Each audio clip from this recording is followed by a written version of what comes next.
Okay. Good morning, people.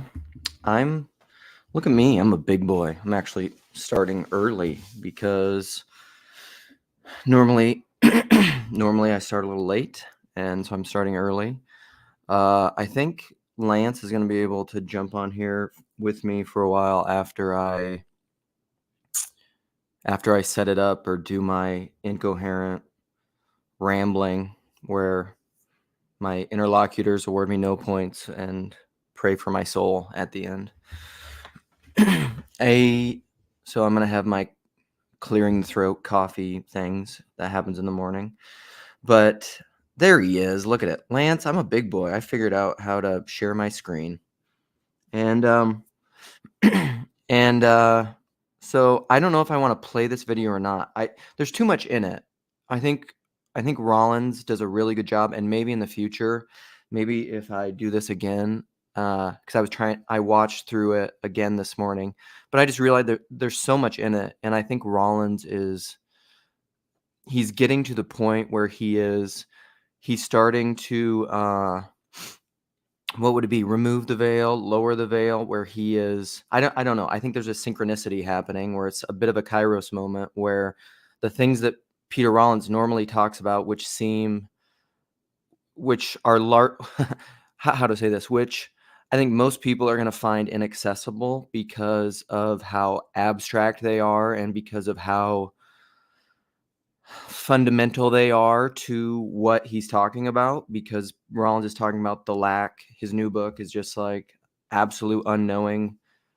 Nothing can save us, which is about God, and it's about these really difficult to think about because they're the things that everybody's decided not to see, and because largely they're below your self-awareness. They are unconscious, which, if I had clips, I would cue up my Carmack McCarthy clip about the unconscious and about unknowing, and why the unknowing includes the articulable known. Think Polanyi.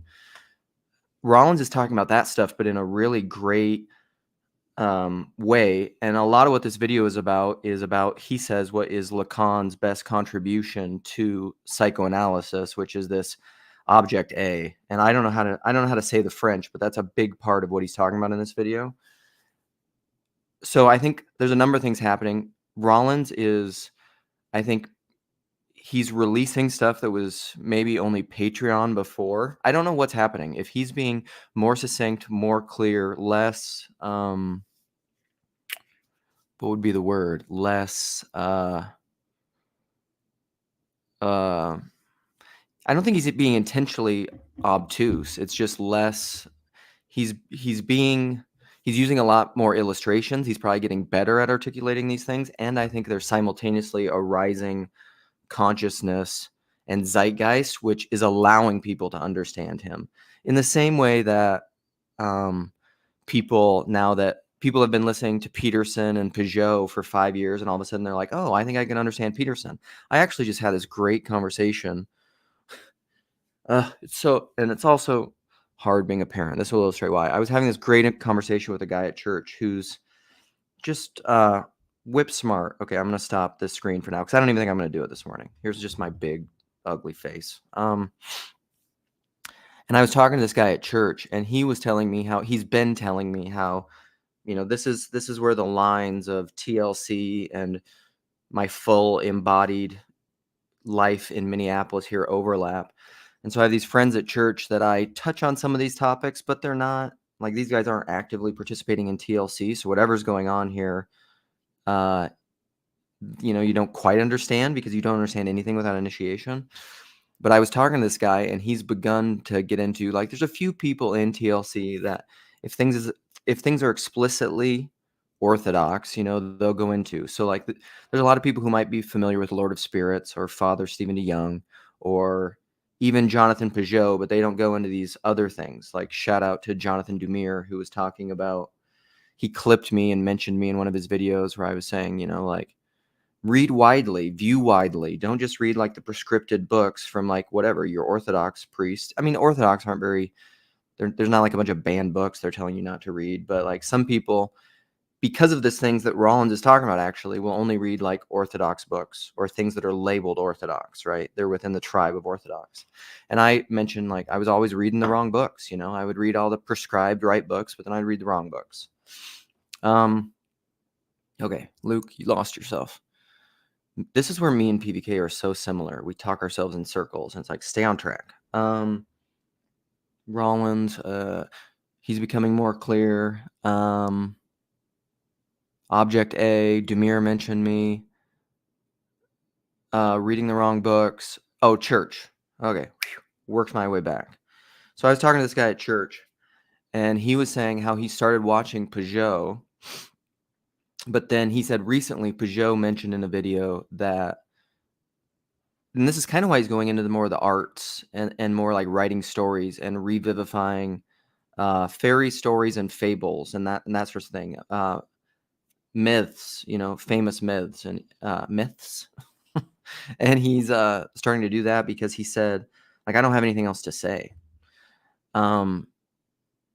And I was like, man, that is so deeply resonant to me. That's how I feel all the time. I don't really and obviously this is a much smaller scale than Peugeot, but like Lance will tell you this. Lance has known me a long time, but the people that have known me even more in this little corner, I've been talking about the same shit, which may seem new to people if they're new to me, for the last 5 years. Like I was telling my wife this, and part of this is my ego, right? Of where I, like everybody's big on relational ontology, talking about relational ontology. People are sharing stuff with me from Ian McGilchrist and Jordan Peterson's conversation about how they're talking about the core of being is relational, and quotes from Ian McGilchrist. And I'm like, yeah, I can, and I'm not saying this to like, I'm saying this to illustrate the point.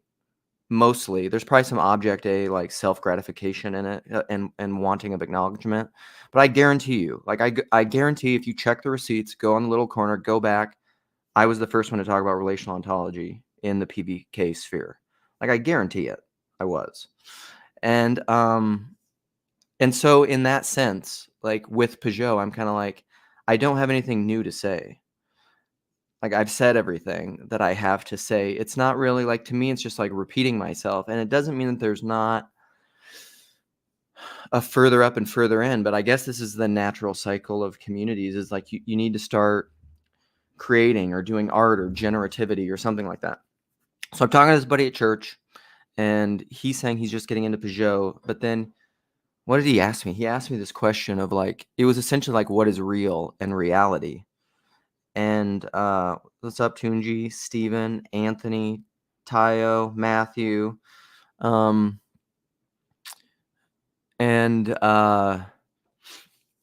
what is real? And he was asking me about symbolism and like this underlying material substrate, and what is concrete? And he's trying to talk about. So basically, he's trying to ask me like, what is real? And Peugeot, and what does he mean by symbolism?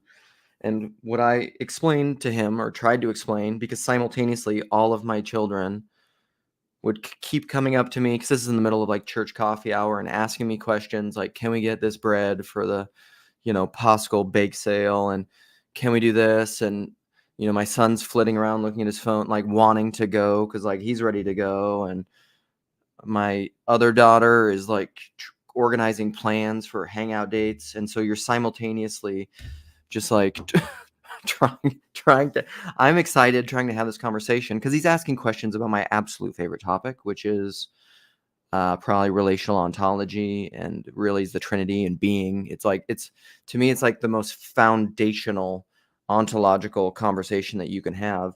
And so if I'm going to have an intellectual conversation, like that's what I most love, because it's most fundamental to me.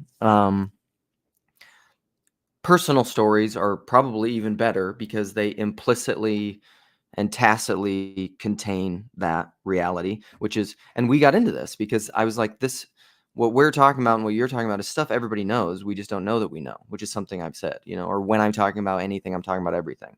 So it was all those conversations, and my kids are interrupting, and it's just like, and you feel like you're spinning, and you're just like, okay. So that conversation with this friend at church was cool. Why did I bring that up? anyhow, there's nothing new I have to say. However, so let's get back to Rollins. So I do think what Rollins is saying in this video, and he's pretty clear about in this, what he would call probably like, the two that he framed were ideological jouissance and this emancipatory jouissance. So jouissance is a French word, and he said it's a technical continental philosophy term about which the English translation is enjoyment, and that's the title of his book, or the title of the video is Ideological Enjoyment. And I also put in the description this link to Todd McGowan, which I have not watched yet, but I know the little I've watched of Todd McGowan is excellent, and Rollins references it in the video, where it gives you a really good understanding of ideology. I don't know, all these things are so related. Demir is putting out videos on immanentizing the eschaton and ideological possession, and I'm just realizing so much that this video that Rollins is talking about is like, it's just so fundamental, because what Rollins is talking about is the thing behind the thing. And Lance, I know Lance is backstage, and so I'm looking at Lance, and I'm sure Lance gets this. Like, he knows what I'm talking about. He's going to come in and help me out and try to clarify my weird, rambling, incoherent nonsense. But this ideological jouissance, essentially what it is, if I could try to describe it, I'll try to put it in my own words, but it's a hard thing to wrap your head around, and I'm very familiar with Rollins, but it's he says very often in what people think is giving them enjoyment. So like Lacan's object A is the object cause of desire. So what is causing your desire, and Rollins illustrates this really beautifully, please watch the video, is not always the thing that you think you want. Often it's the hidden thing behind what you think you want. And so and he illustrates this in many ways, saying like, oh damn, what were some of his really good illustrations? Oh, so like in food, this is a great way, and if you understand this, you'll get it. And once you see it, you'll start to see it everywhere. It's like the thing that you never saw. Like I've talked about this before. Like I have a buddy who was going to buy a Kia Soul, the Kia Soul, and he's just like, he wasn't that familiar with the car, and he wasn't really paying attention. This brings in salience too. And then all of a sudden he started wanting to buy a Kia Soul and thinking about Kia Souls a lot. And then he's like, well, holy shit, they're everywhere. Like they're all over the place. And he started seeing Kia Souls everywhere. It's just like, this is the gorilla. This is the bouncing ball and the gorilla running by in the bouncing ball video. Do you see the gorilla or do you not? Do you see the Kia Soul or do you not? Or like my wife and I were going to plant a tree in the backyard. And so we started researching trees and planting trees and paying attention to trees. And then all of a sudden we started seeing all these trees everywhere we weren't paying attention to. Right. Yeah, Lance. Exactly. And it's in the description. So what you see in here depends a lot upon where you're standing and the kind of person you are. So once you see this object A, cause of desire, you'll start to see it in all sorts of stuff and yourself. And so Rollins illustrates object, cause of desire with something like food. When you eat, you're getting enjoyment out of the food and nourishment to various degrees. But then he said you can do things like a tasting menu. If you go to a fancy restaurant and you have a tasting menu, the goal of food isn't really the satisfaction of hunger. It's really about just taste, just the taste in and of itself, not necessarily satisfying hunger because it's small plates. Like you just might eat a little bit. And then he's like, then you can go to the next level, which would be something like wine tasting. I don't know if anyone's ever done wine tasting, but very often in wine tasting, and especially if you're in the wine business or you're doing a lot of wine tasting, you don't drink the wine. You just taste it and then you spit it out. And they have these, they're like, I don't know what you call them in wine. I forget, but it's like I think of like a tobacco spittoon or something, and it's a spitter and you spit the wine out because you don't drink the wine because you don't want to get drunk. Steven's in here. You know what I'm talking about. So that way you can just taste a bunch of wines all day until you maybe get palate fatigue and you got to refresh that because you lose the sensation. You can deaden the sensation and even of taste of the wine. And so you got to refresh it. So when you're doing a wine tasting, what is there's like these hidden objects or the cause of your object. It's not in the object itself necessarily. It can be hidden. It can be behind the object, cause of desire. So like very often, and he gets into scapegoating and all. So he'll talk about like fascism and Jews, and he says Jews are like the object cause of fascism. So it's not necessarily that like they have this, and this is where scapegoating comes in, is that very often you have some utopian vision of what you want, the thing that you want, the thing that will make you whole and complete, the lack, and then you will have this, and you're not necessarily self-aware of this object cause of desire, but then the object is this thing that you want, and then there's something that's getting in the way of the fulfillment of what you think that you want. And so then that thing becomes the scapegoat, and that allows you, not necessarily, this is the tricky part psychologically, it doesn't necessarily gonna, that thing, because here's the thing, here's what I want to talk about. The reality that Rollins gets at with his lack stuff is that there isn't something that is ever going to make you whole and complete, and you need to become at peace with the fact that you're never going to be whole and complete. And that's great, the grace that will actually allow you to be qualitatively whole and complete and content, learning contentedness in all things, because anytime you want something like, this is going to give me the fulfillment I want, that becomes your object cause of desire that actually inhibits your fulfillment of actually ever being satisfied. This is Solomon. This is a lot of the Proverbs. This is like, this is Ecclesiastes. This is what the book of Ecclesiastes is about. And so this is what Romans is about. Romans 7. Why do I do the things that I do? The things that I don't want to do, I find myself continually doing, and the things I want to do, I can't do. This is what Peter Rollins is talking about, I think, but in a modern consciousness, talking about it psychoanalytically. And so then what you do is, because you can't ever get what you want, I can't get no, da-da-da, because you can't ever get satisfaction, which is something I think we all know, in that kind of a way, in a mammonistic way. Mammon, Neil. You can't get satisfaction by mammon. Then you create a scapegoat, which is the problem. And the Jews were the problem, right? Why? Who knows? They're the problem. So we got to get rid of them. Once we get rid of them, then we can reach our utopian whole. This, but the thing is like, what's happening is the Jews they're actually, how does Rollins say it? The Jews are not actually the problem. They're the solution to the problem. This is how Rollins says it, which is very true. Or he uses the example of homelessness. Homelessness isn't the problem. It's a solution to the problem. There's something deeper than the homelessness problem that the homelessness is a fix for. In the same way that the Jews aren't the problem. There's a deeper problem, but they're the solution to the problem, because you realize you're never going to be whole and complete in the way that you want to be whole and complete. So then you scapegoat the Jews, because then because you can outsource all your anger and animosity and lack of fulfillment on that scapegoat.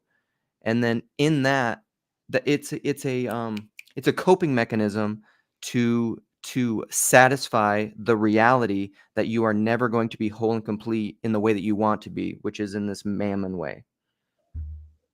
Mm-hmm. All right, Lance, you've helped add, clarify. Well, so I do think that everyone should watch this Rollins video. I put the link in there. It's called Ideological Enjoyment. And so I found Rollins because Luke turned me on to him, 4 years ago, something like that. But I was watching, this video came up in the algorithm. And as soon as I started watching it, it wasn't just because Luke likes Peter Rollins, which he does.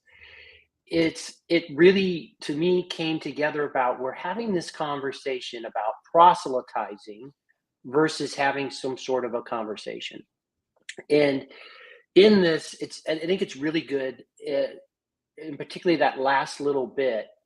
But he wanted to use this word jouissance, which is a term of art that has a larger meaning than enjoyment.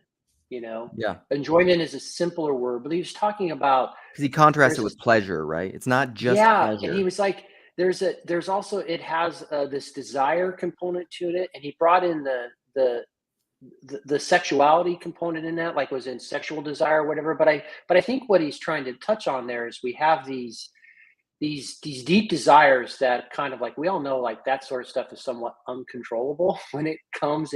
But then he used the word object, which is kind of like object, but not really. So these terms are important. And what he talked about is like, and he's using the word ideological, right? So he starts putting in these frames. We have these ideological frames, these systems that are running, that we don't even know we're subject to the ideological system. Yeah. And so I'm not well read in this stuff, but we That's could the see possession part, which there's the McGowan video about ideology where he goes all through the history and talks about it. Lacan and Yeah. Zizek and everything else. And so, but what happens is this object, right? And this object is, so I think that, so for example, the great thing is that, and you talk about scapegoat, is that we all don't realize there are these things that become these objects that are set against our ideologies. And we get great enjoyment out of saying, see, this is the baddie. This is why there's all the problems in the world. Trump is the problem. If we can scapegoat all of our things onto him, and he's the reason why my world is broken. Or on the flip side, AOC or the government or the globalists, WEF, like that's the, if we could just get rid of this, and we get joy out of the hatred of the scapegoat, and we almost feel as if we aren't stuck in some sort of ideological frame. Yes, you get some sort of weird joy, though. It's not a conscious joy. Like, you wouldn't say that this is giving me pleasure, but it is, which is why you're seeking it. There's something behind the conflict that the conflict is providing. That's what he would say, is like, no one would say in their right mind homelessness is the solution for a problem. But And he I would think, argue it is. yeah. And so what he really got to was, and this is the part that where you really kicked into it here or whatever, here's the deal. You can't really be free of this. It just is what is. And he says you can't even, and then he talked about ideological jouissance, and then he talked about emancipatory jouissance, and he says you can't even try to seek emancipatory jouissance. It just is something that happens. And because then you'll fall into the same trap. And the point he was trying to make is this is a reality of what we live in. But then once you see it, what you see is you just need to see the mirror. Like, we're all stuck in these frames, and you can't change. Like, you can't just say, oh, I'm not going to scapegoat this thing and now I'm fixed. Like, no, that's not what this is. What it is, yeah. I think, and check me on this, Luke, what this is realizing is we're stuck in this frame. You can't get out of this kind of thing. But what happens is, if you can see, oh, I have this thing in me, yeah, but so does everyone else. Yes. And so I'm not here trying to get people to believe in any of my ideology or this, that, or the other thing. You just understand that it is. And then ultimately what I think, and this is my simple thing, check me on this, Luke, what I got out of this is like, it's when you ultimately come into the realization of the multiplicity and the unity in the multiplicity, and you recognize you have this sort of filter, that it's almost that point where you can almost see that I'm never going to project this scapegoatism, or I need to understand that's there, but I need to ultimately realize what's going on, and I'm just connected to everyone else. Yeah, no, absolutely. I think if you understand that because there's something in this kind of drive, and there's a lot of great comments. This topic is too big. Like McMo was saying, death drive. I think Rollins talks about death drive in there a little bit. He mentions it. That's a big topic for him because he's a big Freudian, not so much a Jungian. This topic of like, you can't escape original sin. Oops. Yeah. That is Rollins. This is a little bit of an aside, but Rollins, I haven't finished that video, but I think we were talking about it somewhat privately in like a group thing of that Rollins video, or no, it was in the Grail Country Discord, because he was talking to that what's the guy's name? I'm not as familiar with him. That younger cat who is now Orthodox, who's a philosopher, but a really young guy, and they were having like a debate. Do you remember that I was talking about in Grail Country? If somebody mentioned it a while back, and I started, but I haven't finished it. So like, that's a disagreement that he's having with this really sharp Orthodox kid or convert about, because Rollins essentially, that this is his whole like Church of the Contradiction, and that he's trying to not build whatever he's talking about with original sin. But anyhow, that's a different aside. Well, and I think so. I think, see, this is actually perfect, because if you look at ideologies, and he mentioned this other guy, I can't remember, it's something McGowan. I looked up that video, but that's exactly it. So like, original sin is a perfect thing to think about this. if you can cast and so, for example, how people look at that, is it original sin or is it original guilt? Right? Yeah. Oh, Right. the reason why everyone's so bad is just because they're totally depraved and yada yada yada. It gives you an excuse, and it gives you a scapegoat. Right? It also gives you a scapegoat for your own bad behavior. Right? Yeah. So even your thinking on original sin is one of those ideologicals, and then the object becomes that thing. Right? Versus, so like you might even look at it, this would be whereas you could see inherited sin versus original guilt. Those are two very different things, right? How the Orthodox see it or someone else. And so anyway, even these confessions, even these things, so that becomes part of this ideological framework, and you can scapegoat these things, right? And so, for example, Protestants can scapegoat Catholics, Catholics can scapegoat Protestants, or you can all have these things. This is the reason why this thing isn't happening. Instead of stepping back and seeing, wait a minute, we're getting this immense pleasure, almost this desire out of setting up these different kind of scapegoats. And the danger becomes for people, and I think this is really important, is like when you try and pull away someone's object, that thing that they're scapegoating, whether it be their confessionalism, whether it be any sort of a thing, right? Any sort of, when all of a You're sudden, poking them in the axioms or whatever. Yeah. if you pull this thing away from them and they don't have a place to then go to, it puts them in tremendous chaos. Yes. They can spiral out of control. And again, it's one of these programs that's just running. You think Jung, think Freud, think Jung. Like, there are these things that we came to realize, is that there's these programs they're operating on. And so what I talked to Luke about was, and guys, if you want to understand Luke and you want to understand his proselytizing versus conversation versus seeing thing, because he's going to spend some time parking on this over the next little bit, I guarantee you. Watch the Rollins video, because I think that's going to be important. And so here's where Rollins would go, which would be like, I think where the difference between proselytizing, which is really trying to get someone to agree with your ideology. Yes. Yeah. It's trying versus to eliminate understanding you're never, like, get out of that frame, break Yes. that frame. You're never going to break free from it, and understand that you want to have this higher conversation, which is, we're never going to get this thing all right. Yeah. Like, you see in yourself, I'm always going to set these, like, what it is you are going to understand, I always have these objects in front of me. I have this focal point or whatever, like, I just have this thing.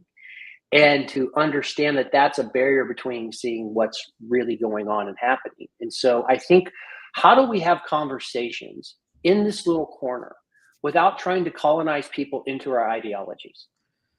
Great. Yeah, exactly, Lance. I think that's completely true. And one of the reasons I think this is resonant is because it's very related to the evangelism, proselytizing thing. But it's so related to everything. We were talking about this privately, that, like, once you start seeing this, you'll see it everywhere. Because I'm looking in a lot of these comments, I'm going through this. Like, Parsons, I would love for you to come in, and because I don't know Lacan that well. Original sin is what Lacan would call original cut. CW, this comment. Is this all related to why many people seem more comfortable celebrating, analyzing an encounter with white supremacist nationalists in exchange with an unapologetic anti-racist? Yeah. Because that's what's happening here, is like, you have a and this is something I want to do a little bit more personal, proper confessional talking with you, Lance. See what you think about it. Go through some comments and then open this up. So I, like, part of what this object A cause of desire thing is in me is that, and this has been my thing from the beginning. This is why I love Barfield. This is why Jess and I and all of us have had these conversations, and, like, how do you get people to see? Like, this is my mosaic vision is about, like, how do I get people to see this stuff that I see that I cannot explain to you? This is that George MacDonald quote that I love so much, is, the fact is, no man understands anything. You just think you understand them because you have unavoidable relations with them and you're familiar with them. But that familiarity isn't understanding. And the fact is, no man understands anything. That whole quote is what this is about, is you don't really understand what's driving you. You just think you do. Or this is what object cause of desire is. You think this is what's driving you, but there's a thing behind that. And then the last piece I want to tie in there, and then I'll bring in a personal confessional thing, is like, I mentioned the other day, I don't know if I mentioned it on a live stream, but I was talking to my local buddy about coping mechanisms, because I want to bring in POS theology and fear here. Is like a coping mechanism is almost, when I first learned what that was, I was like, well, that's bad. We need to get rid of those, because I just want to be dealing with reality, pure, unfiltered reality, right? I don't want these coping mechanisms shielding me from stuff. Like, I just, the cave you fear to enter holds the answer that you seek, or like, until you make the unconscious conscious, it will direct your life and you'll call it fate. Jung, these Jung quotes that I like. And so I'm like, we need to get rid of these coping mechanisms. But then I started thinking of them as I changed and evolved, as I became a different, same person. I was like, well, you need to love the entirety of you. Like, is your ego bad? Like, once you learn that you have an ego, you're like, well, I need to get rid of that ego, because that's just blinding me to reality too, Like, I don't want this. I want to get deeper, or I want to get into the super ego, or whatever. But then I started thinking, like, well, I just said this to my friend, and I was like, what if you could almost think of a coping mechanism as like an angel. An angel is there just protecting you from something you're not ready for. It's the angel with the flaming sword. Like, you ain't ready to come in here. Like, you got to die. And so a coping mechanism is almost like something that it's protecting you from a fear that you aren't ready to deal with. And like, is that a bad thing? Well, I don't know. You're just not ready to deal with it. Like, what's the point of beating your head? I don't think it is. I don't think it is a bad thing, because if you are not in a place to where you can have some structure and some place where people can help you land in a safer place, if you pull the fundamental core thing away from someone that is allowing them to cope without protection, that person can be in a very dangerous place, up to the point of suicide. Yes, right? So here, I'm going to criticize myself. I think one of the biggest coping mechanisms that people have in the modern world is their ideological possessions. Yes. And look at, like, so is it loving right now for me and you to be talking about object A, cause of desire, and ideological possession, and emancipatory jouissance? Because what that's going to do is free you from your ideological possession. Maybe not the pursuit of it, because again, you can't just will it. That's what Rollins will talk about, the radical grace, which isn't just like moving from the ideological jouissance to the emancipatory, because you can't even do that. It's just like the awareness of it and the looking at it is the beginning, which is it's like verbatim. The end of that George MacDonald quote is like, the fact is no man understands anything. When he understands that is his first tottering step, not towards understanding, but towards the capacity of one day understanding. Mm-hmm. And he says, like, I'm sorry. Yeah, go ahead. I think this place in this space is a place where we can have these, because people are here for a reason, right? They're attracted to these sorts of conversations. And we talk about people coming here in the meaning crisis, talking about their deconstructions or whatever. Like, the place where this can be a good place and a good space is there are people that you can talk to these things about, where you can realize things are okay. There are people that will point you to hopefully things in your local area, right, if you need to plug in. So I think in some ways, and that's where, like, estuary on the ground sort of stuff for people having these sorts of things, as they break their ideological, because when you break an ideological frame, it is crushing. Any of us who've had that happen to us for what various reasons, like, it's crushing. Like, I think this is a place where people what deconstruction is. Well, Jess calls sense making is healing. Yeah. Right. So, but not, but not the best place. And so I do think that people are coming. So here's why I think what you're doing here or whatever. So what are we doing here? Like, I think that people that are here for the most part are coming, whether they know it or not. I think they're coming here with a desire to have their ideological frames broken. Yeah, for true freedom. Yeah, I think they don't even know that. There's something that draws, like, these sorts of conversations where we're trying to get above. And by the way, the thing that I love about if you kind of, and I'm not smart enough, guys, to know Lacan or Zizek and that whole kind of Freudian Zizek, Marxist, like this movement that happened in the 20th and 21st centuries. But I can map onto wisdom kind of steps that I have is, and it's the CW quote, like the CW thing, which was just perfect. By the way, I felt a bit uncomfortable. Like I would want to dispute some of the things Andre was talking about in CW's talk, whatever, although I resonated with other things. Yeah. I got a bit uncomfortable with the group that Chad went into and the way kind of they were talking. There were some things that made me uncomfortable with that. Yet I know why they've landed in this spot, because they truly are under attack right now, right? Yeah. So, these things that make you uncomfortable. But I think what we're trying to get here is that, and what did I take personally out of that conversation or that talk that Rollins gave? Is as soon as he saw that I get this pleasure out of this scapegoat of the other, and I get pleasure out of making fun of or watching the woke be stupid, and I want them destroyed because I think they're destroying this country. In the same way that someone that looks at me, who might be on a conservative side, sees me as the boogeyman and wants me or Trump or whatever destroyed. See, it's that I saw this thing in me, and we all talk about the woke church is just a mirror of Protestantism, whatever. It's downstream, whatever. Yeah, that's true. But now that I see that I put this object out there, that I scapegoat these little things or whatever. So what it did in me is like, I don't want Protestants all running in and joining an Orthodox church. I don't think that's not what I'm about. That being said, captured by that ideological possession, Eastern Rite evangelicalism, object, cause of desire. Like, you're not in a real place yet, I don't think. Yet I'm still catching myself where I did this for 50 years in my life. I'm still like this. I'm just being honest, folks. And so, yeah, I'm trying not to proselytize or whatever.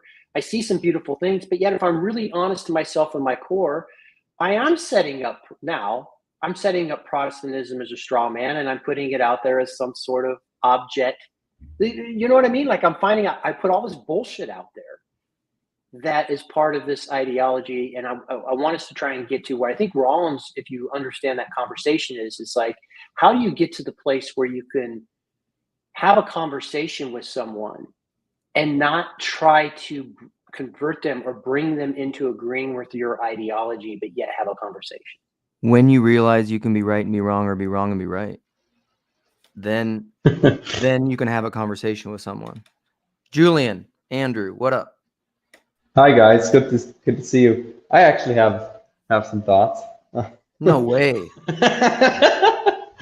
Oh, that's funny. I think every person in my life would react that way.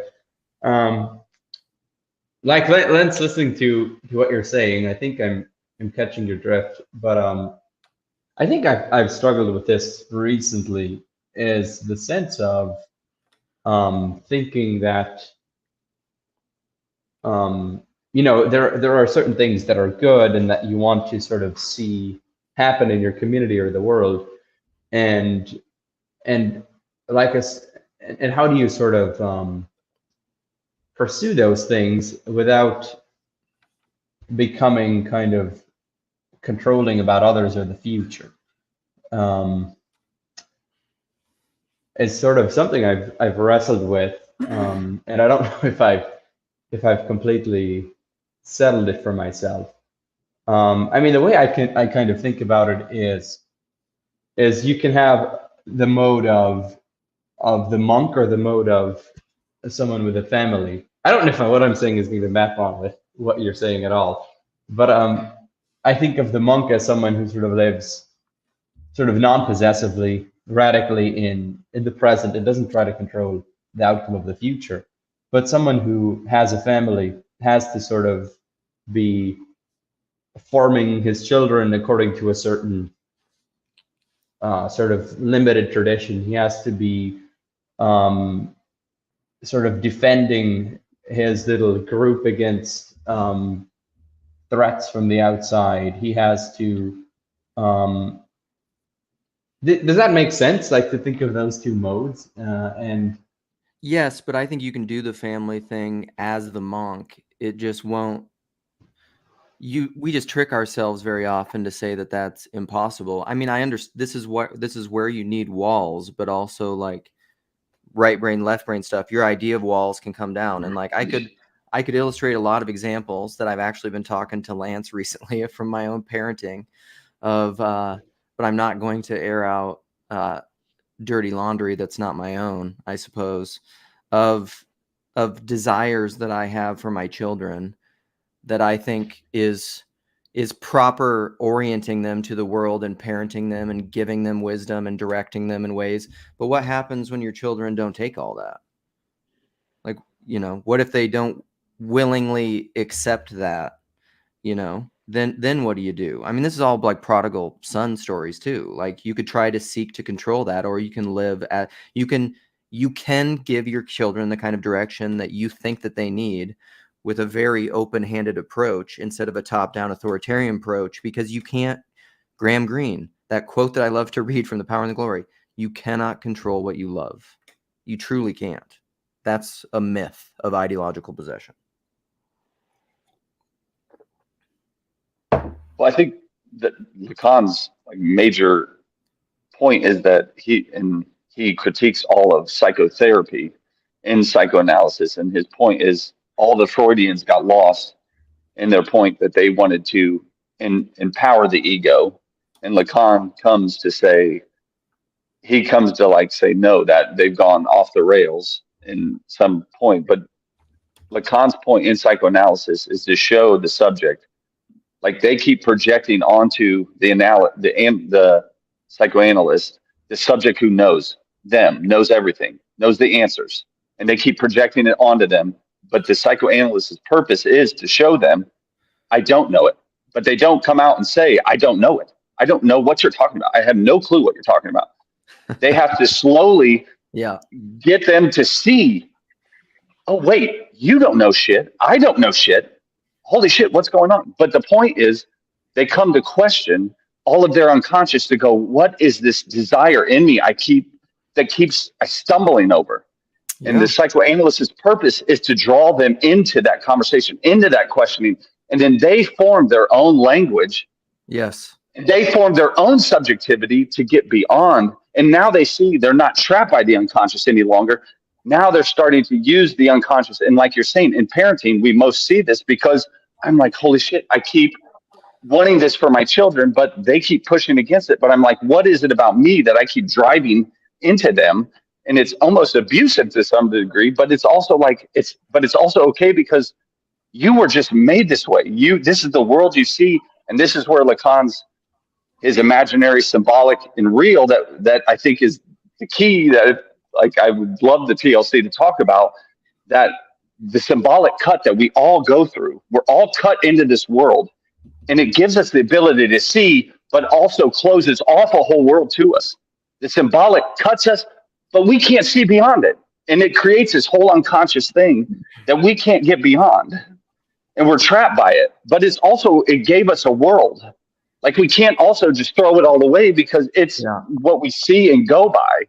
But the point is, it's also hurting us in a way. Like these two things, that same thing are happening. They give us a world, but they also cut off a world that we could be seen and could connect us to other people and could connect us to loving, caring other individuals. But the point is if there's a church that could get you to that place where you go, hang on, we all are kind of projecting that onto people, but we have to see our ideological captures are hurting us.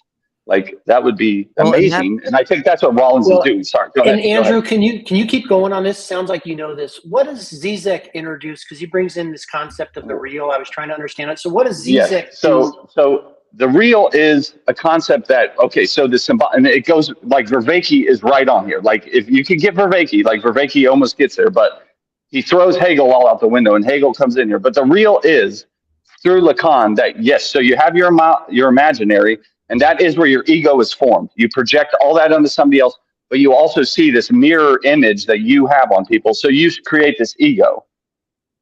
Then in that, but you start to see like this ego, you start to see other people have like other desires going on. So you start projecting onto those desires, and this symbolic order gets created. Like whether that's democracy or whatever that is, the symbolic is created, whether that's your church, Protestantism, Orthodoxy, any of these things can happen. But the point is, and this is where Hegel comes in for Zizek, that the real comes in as these contradictions arise. And you're like, I can't map this. I can't understand it. It's too combinatorial, explosive that Vervaeke brings in. I can't map this. And so it starts deteriorating the symbolic order that we know. Now, what Lacan brings in is that you try to repress that stuff. You try to get it out. Like capitalism does, it goes, nope, these homeless people are causing all these problems. Or right. The Nazis say, these Jews are all the problems. We got to round them up, get them out of here. They're causing the problem. But it's because the real has come in with World War I, or capitalism is causing these problems. And the point is that the real, we can't symbolize it. We can't put it into our philosophy. We can't put it into our dogmatic structure. Yeah. And it's too problematic. So we have to cast it out. But in doing that, you create this unconscious that keeps coming back and causing these problems in your life. Now, we do this like in our subjective experience, but we also do it in the collective communal experience as well. Like we have to cast out, and then this is where the scapegoat comes in on all these situations where you go, well, if this person stopped causing me these problems, well, then I would do that. But the problem is the real comes in and goes, no, you're kind of the problem. Your unconscious desires are the problem. Now that's where desire comes in, and the object A, this black hole that keeps causing you problems. And that's where Lacan wants to turn object A into something that can be beneficial. And it turns into a drive that takes you into greater subjective understanding. But I mean, I'll stop with that. Sorry. I mean, what you just said was excellent. And it's probably taken me like 10 years of listening to Rollins to even be able to begin to understand that. So like, I agree with it. I just don't know how much utility there is in like saying that to people unless I'm all for it, obviously, because I love Rollins, but it's hard. This is why I like his illustrations in this video that he did so well. Like even McMoe's thing again, up above, like, what if we love control? Well, I think what Rollins would say is you don't love control. You don't really love control. Like you just think you love control. That's like and again, even that is fine. Like this is where like Sherry would say, don't try to change people. It's okay for us to talk about this, but don't try to change people because like your control is a symptom. This is where Rollins will talk about like a symptom, and in French, symptom is like symptom. I don't know what the French is, but it's an angel, which is actually protecting you from a deeper disease that you're not ready to deal with yet. Because the point is to live everything. If you're not ready to actually deal with it and live accordingly, then what's the point of throwing it in your face? You'll freak out. You'll deconstruct. You'll become suicidal. You'll become nihilistic. Because you can't hold. This is what salience is. We know this from even vision. You can't handle everything. You're not ready for it. You are not tempered yet to behold the glory of the face of God. That's why these things protect you from that. Because you're not holy enough yet. It would destroy you. Anyhow, Tayo, Gavin, welcome. Thank you. I'm gonna let Gavin speak because I saw his message in the private chat, and that's exactly what he had to say. So, yeah, his thing is good. His thing's good. I think it applies. Yeah. Whenever I say them in the other chats and they get ignored, I'm like, I guess I need to hop in there and speak it. There's too much stuff going on. I know. You're getting too popular, Luke. No, I just can't control the chat. I can't see it all. Yeah. So I paid attention to Tayo going onto that other channel, and I thought it was beautiful. And then I also paid attention to C.W. Weeks and Andre Henry, and I think C.W. is a great interviewer, and so what occurred to me is like it just seems like there's certain kinds of people. They're just not going to be able to get along.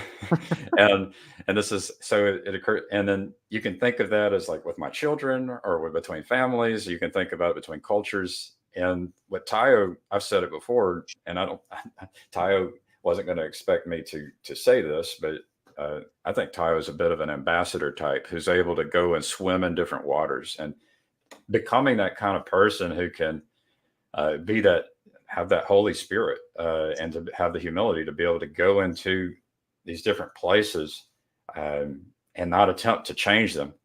And they don't feel like you're trying to make them change is really important. Like, these are the peacekeepers. These are the peacemakers. These are like us becoming those kinds of people is so important. And then I think that with that comes this idea that goes against, like, maybe the modern media is, or the modern ideologies, is that we do need to not be so open. We do need to allow for a kind of segregation to happen.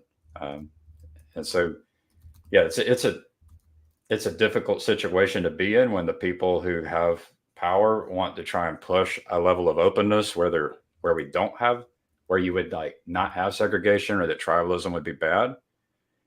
Meanwhile, also trying to promote people becoming those who are able to go into the different tribes and be peacemakers.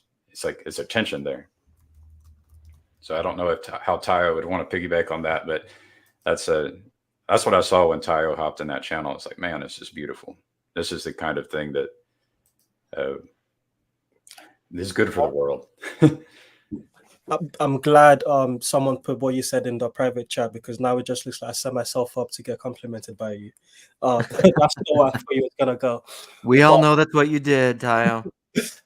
Just to thank you, Gavin. I really do appreciate that. But just to piggyback off exactly what you're saying is, I know for myself that I'm very much comfortable playing that role of just going into different spaces without feeling the need to change them.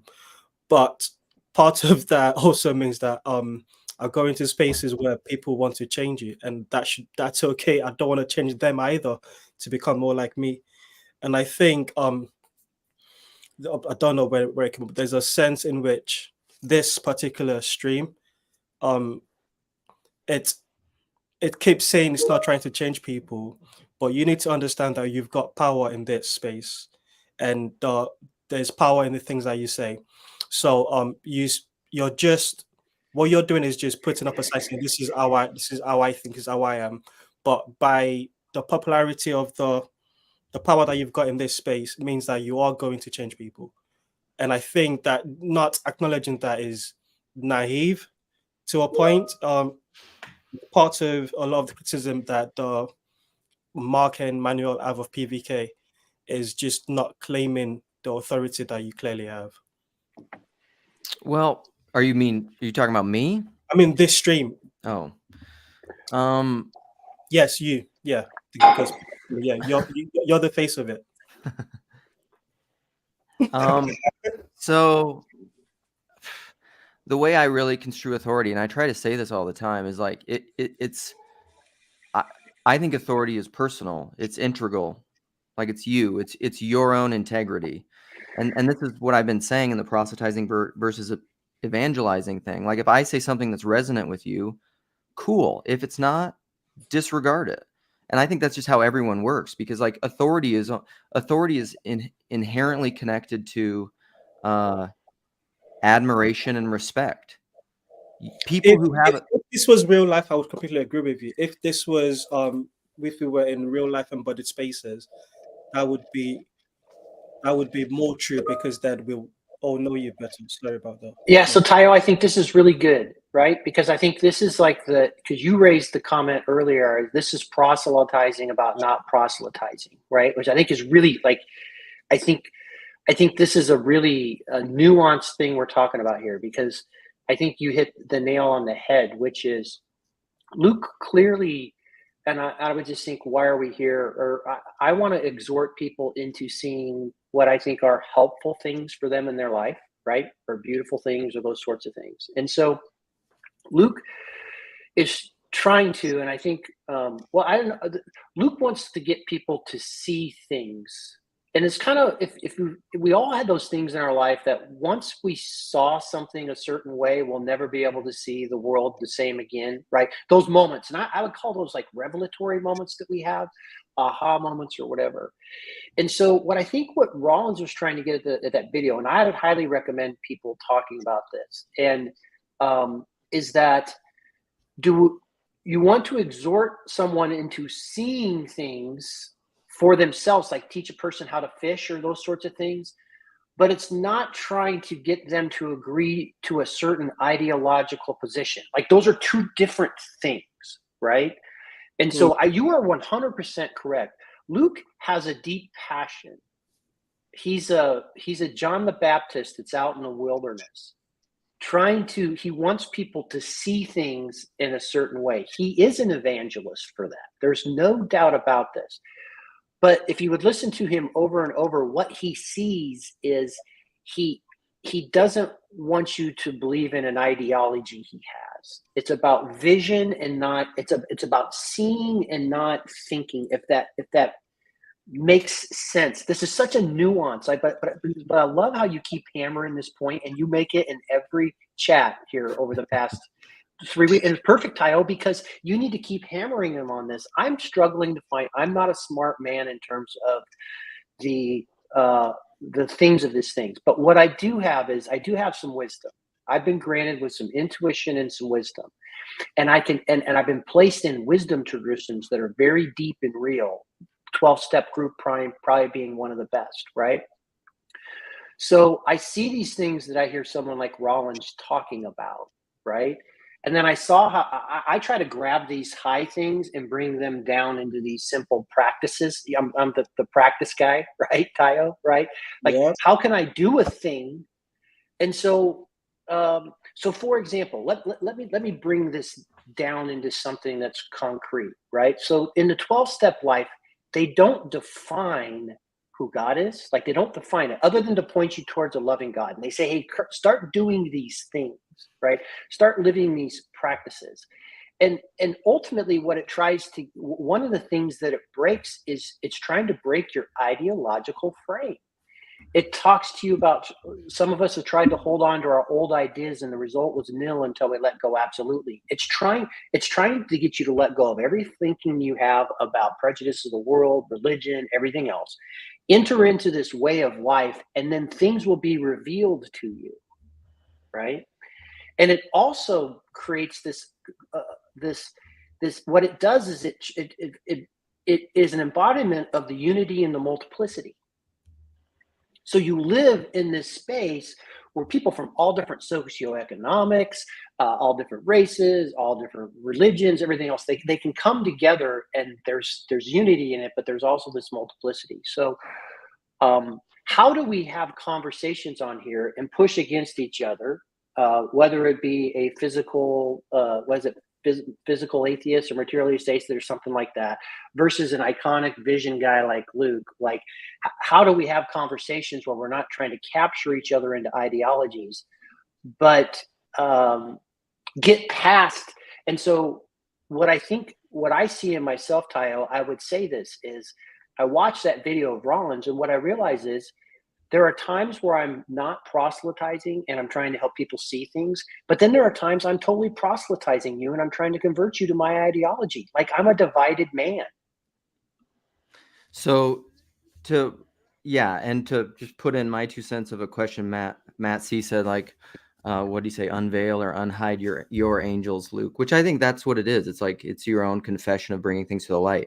Rollins has a point in there very much in the video, and I think I do this. Like, I'm not impervious to doing this, where he says, pay attention to when you say, like, you're explicitly not doing something, and then that's probably what you're doing.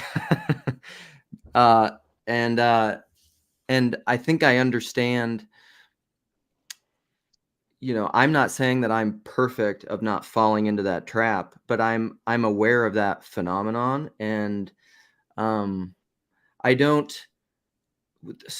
this is what I would say, I guess, is that if, there is no outside of the generic, and I would say this as a Christian, outside of the generic of Christ, receive with meekness the implanted word, there is no universal solution. But even the thing with that universal solution of the transcendent of Christ is it needs particularity and particular instantiations. And that is the whole mystery of Christ, which is Christ in me.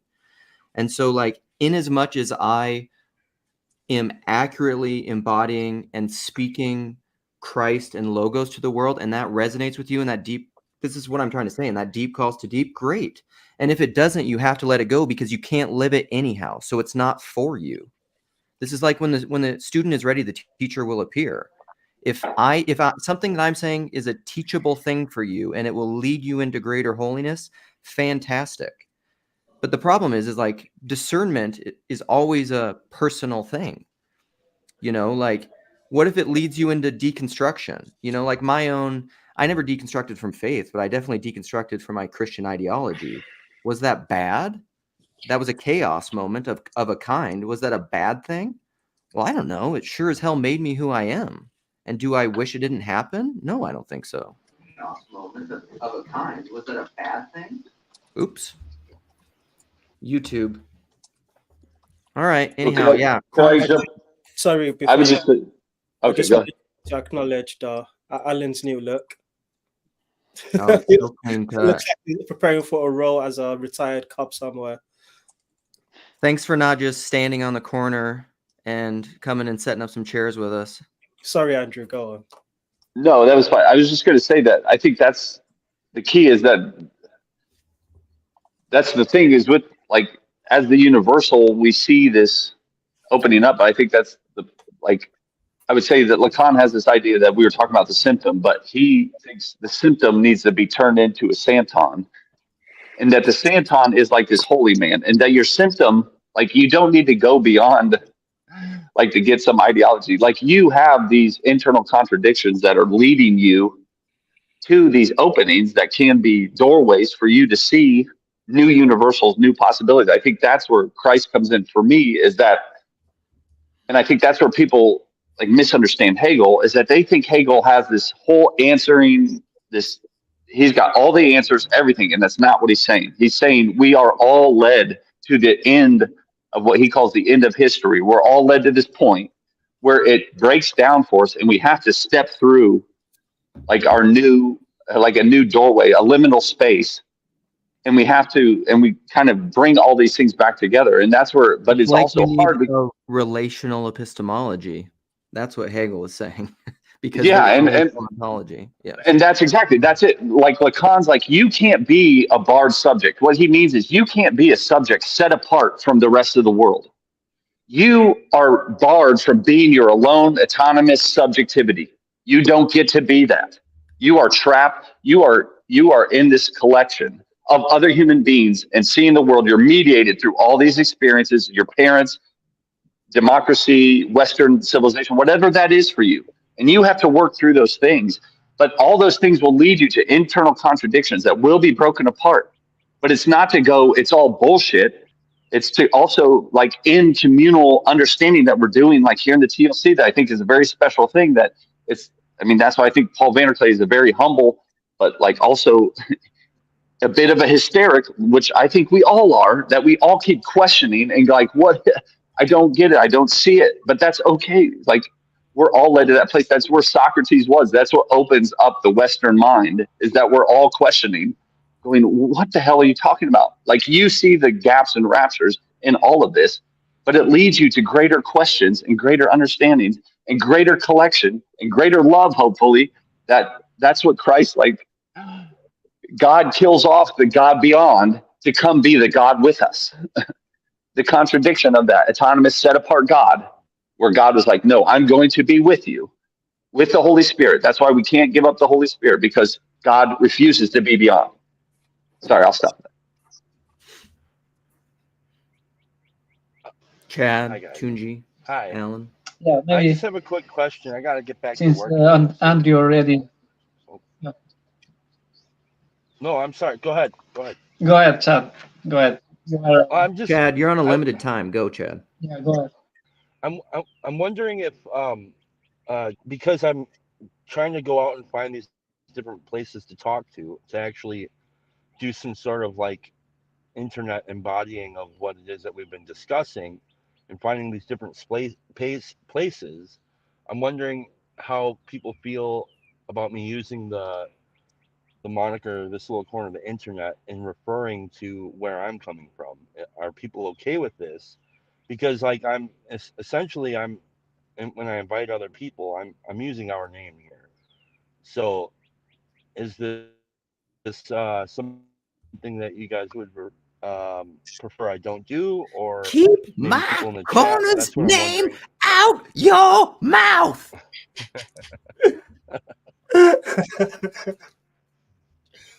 I don't care, Chad, personally.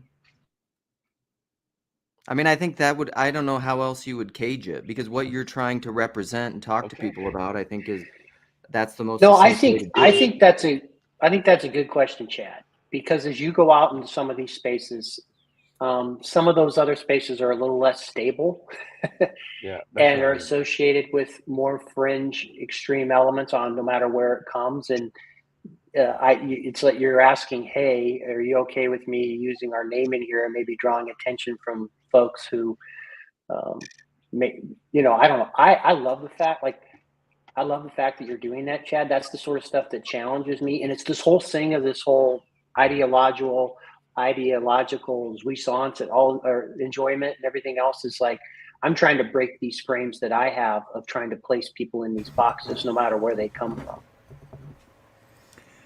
Yeah. I Also, here's another quick phrase. We're not in the Renaissance. We're in a Metassance. I just dropped that bomb, bitches. I gotta get out of here. Welcome to the Meta.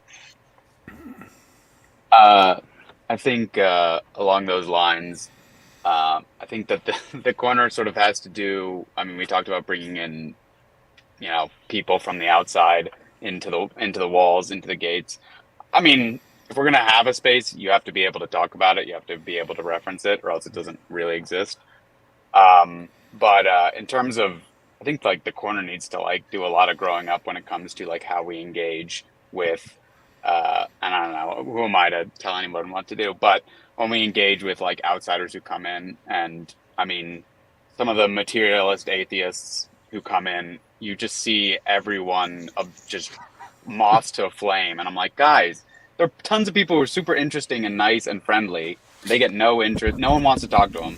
Someone comes in and says God isn't real, and everyone's like, I'll reply all. Like, I need to. It's like, is this 2002 again? Is Christopher Hitchens going to come out? Like, come on, guys. Like, Totally, Alan. But what is that? This is what the Rollins video is about. What is that libidinal drive to convert that atheist and to like respond and like get them? Yeah. What is that? Yeah. Well, let me explain what that is, because I know. No, I know exactly. I mean, yeah. I mean, that's the thing about this space is like, and the reason it's a corner and it's away and it's like a secret and like apart space is like, oh yeah, if you want blood sports, YouTube's full of like, go check out Destiny, Vosh. PVK already smashed, Destiny and destroyed him into the ground. So check out that. No, I'm just kidding. Oh yeah. Well, I don't judge not lest ye be judged. Okay, Luke. Don't you read the Bible?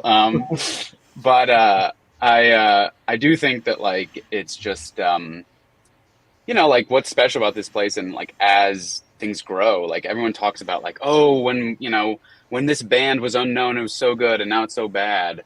Like, okay, I don't think that's necessarily always the case. Like, we can get as big as we want to get, but there's a maturity that has to happen to sustain having larger populations. And honestly, I kind of think like when someone comes in with their like, I'm not going to play by your rules, time to crush you guys with facts and logic. Like, we kind of just have to, if you ignore them, if you just don't reply all, if you don't respond, like, and just say like, hey, you have one opinion, there are 1,000 people with opinions. You have no primacy just because you're being bloodthirsty and like you want blood sports. That doesn't give you like I think that's the growing up that like the like, it's not the what is the word? It's not like the statements that we're worried about. It's not the like, oh, this is true. What's the word that we all use for that? The statements of truth claims.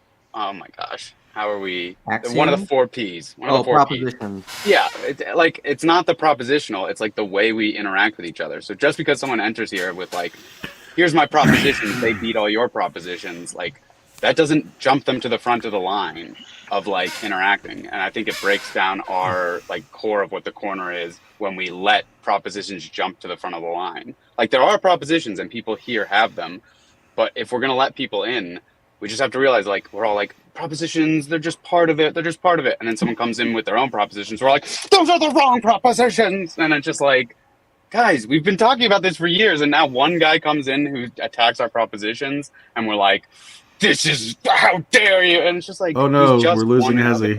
Sorry. Yeah, Hezzy's going. That was a long rant, but that was just. No, Alan, I think that's good. Like we need to get to the place where we can, because the propositions do matter. I'm not anti-propositional. Yeah. I don't think we should not talk about them. but you should not. But what does that mean, though, when you say that? When you say the propositions matter, what exactly are you trying to say there? Thank you, Nate. So I illustrated this in a live stream where I talked about the certain understanding of justification and reform theology that I had growing up. Is it that proposition, those propositions, the POS theology that I was taught, affected a kind of like completely, it led into a kind of like nihilistic pantheism that like, I just like, who am I? I don't exist in that ontology. And so then what do? This is like when the Calvinist, like, are you elect? Make your calling an election, sure. Well, the truth is, though, is like there's nothing you can do about it. So like that kind of an idea is going to lead you to a place. Sorry, Nate.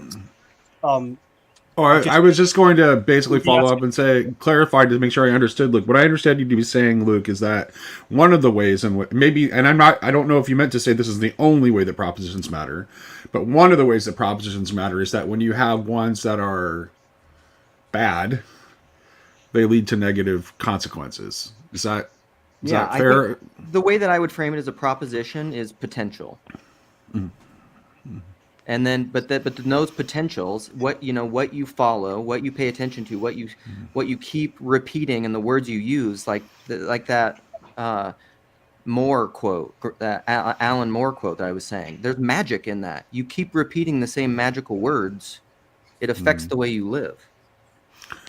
Tayo, what do you want? I can see it. Okay. I think Tayo was wanting to say something. I just want to make sure he got a chance to say. Yeah, I just wanted to point out now, when you say that when Nate asked the question, you gave an example of a bad way in which propositions do matter. So when like this corner gets accused of being anti-proposition, that's an example of it. It's even when we speak about the ways in which it matters, it's in a negative sense.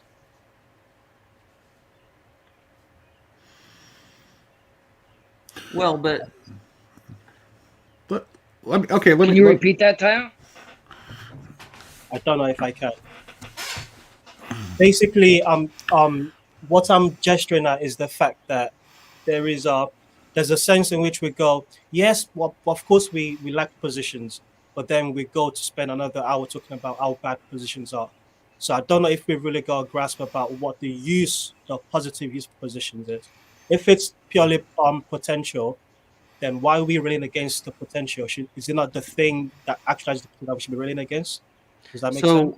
So I think when you're having an intellectual conversation, all you have is propositions, but you need to you can't fall into a propositional tyranny where you sit around just like screaming libs of TikTok all day because you're just insane ideologically about these ideas. I don't think that's true, though, what you just said. Because when you're having a conversation with a person, there's going to be more layers than just the propositional. Oh, for sure. Like, sorry, Nate. Go ahead. Oh no. I just want to introduce this one idea and do with whatever you will. So I noticed that Kale Zeldin had this tweet that I think it only had like 25 views and like no likes. And I didn't see it for a couple days, and I saw it this morning. And I want to get this right. So he said something to the effect like he was wanting to connect like frames and faith, but in such a way that like frames like allow us to have faith, and I actually think it's precisely the opposite. So if you look at the parable of the Good Samaritan, like what makes that a powerful story and what makes that a story of faith is that the action of the Good Samaritan is in direct opposition to all frames which he has been given. The fidelity of betrayal. So faith actually is the thing that gives you the power to act outside and beyond the frames. Yeah, the right brain. You could see this in the famous story of the four who entered the Pardes, or the orchard. And we're talking about different levels of interpretation of the Torah, right? There's the surface level, there's the mystical level, there's different interpretations of this. And one goes crazy, one dies, one becomes a heretic. And Rabbi Akiva comes in peace and emerges in peace as well. Now, before he goes inside, he tells his other crew, when you see the pillars of water, whatever that means from a mystical perspective, don't assume and don't shout water, water. Don't assume you understand what you see. Don't assume you comprehend. And Maimonides says the reason that Rabbi Akiva emerges successful or in peace is because he was comfortable to stand on the place of doubt. Okay, and when you're talking to someone or you're meeting an individual or when Chad is doing his exploration, you need to come in a place where we speak about this a lot, Luke, where you've retracted yourself. I'm not coming with all the answers. I'm just coming from a place where we're comfortable with the doubt. We're comfortable with insecurities. We're comfortable with the uncertainty of certain things. So I would agree also with Tayo that the potentiality is actually a great place to be, where you have this idea that is still not fully formed. And we get a little lost if we're too certain with our propositions that we know exactly what they mean. We have to always leave. And when we say in arguments for heaven's sake, it doesn't mean that I think you're right and I'm right. It means I am leaving some room to assume that I am wrong. And then that will allow me to then understand you in that sense, or leave room for me to try to really comprehend where you're coming from. Yeah. Well, and so, well, I would say this. I was reading that Jensen essay that I shared with you, Hezi, and I was thinking a lot. After reading that, and I've read it before, and here's the thing I was thinking about this, oddly in connection with this Kale Zeldin tweet, right? So it's like, okay, so our frames are our worlds. Well, the Torah is something I think that is given to actually allow you to live beyond those frames, which are the worlds that we create, into the world that God intends. Right? So that's like its purpose. And then I think as Christians, what we believe essentially is that Jesus is that made flesh. Like, he is that potentiality made flesh. What frame does Jesus live in? What world does he live into? Oh, you're muted, Hezi. I would say let's assume that's true. Forget the difference whether you think that Jesus embodies the full Torah. That's fine. My point would still be, even in that case, that Jesus is the whole Torah, it would still be the way you interpret that Torah is not assuming you have the answer, right? It's not yelling water, water. It's going into these levels of interpretation of Jesus himself and understanding what Jesus means, or what the filioque means, or what the Eucharist means. All these things, you should come into them with understanding that there's multiple levels of understanding, and not to run in and assume that your interpretation is the correct one. Right. Well, Hezi, okay, it's more than that. So, like, if you think about, like, okay, so the ultimately the mystery of Christ is Christ in you. Like, that's what I believe as a Christian. That is the ultimate mystery of Christ is Christ in you. So when I was at my wife during her worship service, and I was observing, like, everyone, like, reaching out with their little prayer books and touching the Torah scroll. That is like in that ritual, that is a reflection of the same mystery that I am talking about when I talk about Christ in me. Because that potential of incarnating Torah it exists in you too. What Jesus is just like the forerunner. Like, he anticipates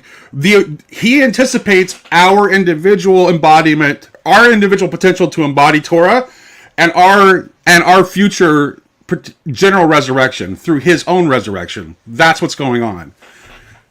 I don't, make of it what you will, but that's the thought I had. As I was in the synagogue with my wife as the services were going on. To be continued in our yeah. We should save that for later. Yeah. I don't want to derail the conversation. We'll talk, guys. Yeah. Take care.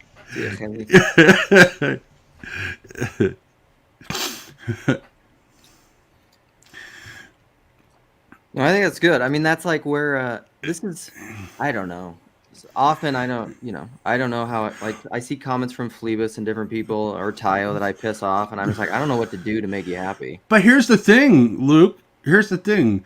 It's like, so this actually points to why you're standing on this ground of, like, why, because, like, you can't coerce someone into that. Yeah. and the way that you are going to come into that potential is unique to you. Yes. Yeah, I agree. But it's also, this is why I love the Rob Bell quote that I love is like, God is he about whom we must never speak, but we must always keep speaking, as is everything. So like, this is what I mean with like the ideological tribalism thing. We need to be able to keep talking about ideas, but without falling into these traps of like the hidden desire. Like, we need to bring these hidden desires into self-awareness so that we can repent of them and grow of them. Because ideological possession, I would say, is fundamentally a delusion. Well, you know what it is at its core, I think, is like it's a desire to make the other like you. Yeah.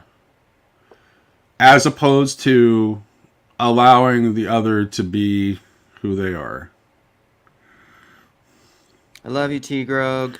T. Grogan, I want to just publicly challenge you to have multiple long-form conversations with people instead of just throwing text-based stones. What it's saying. I don't know. He just avoiding contradictions. You can't avoid contradictions. Everything is, you're going to have to, like, it's Rollins' big point. It's all paradox of the ground. The fact that there is something if you try to explain the fact that the universe exists, you're going to run into a paradox. Everything ends in paradox if you chase it to its end.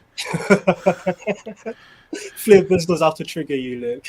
Well, it's funny. Like, I talk to my wife about this all the time. Like, I don't have very much anxiety about. It's funny how this works. Like, I've been learning about this stuff through Myers-Briggs and personality stuff. And Jim. Huh? What's up? Dr. Jim. Dr. Jim. Nice stash, by the way, buddy. You're just picking up where I left off. That's good. I know. I missed your stash, Luke. You're muted somehow. I can unmute you, I think. No, I can't. You're muted yourself. So, I don't. Hey, am I live? You're good. Yep. Hey, excellent. Hi, guys. Hey. I couldn't resist. Julian showed up, so I had to show up. Yeah. Well, Great do you stuff. have? What do you here to hang, or you have thought? What brought you in? Well, I'm with Tayo on one of these. I think I'm with Tayo on one of his points he made earlier, and.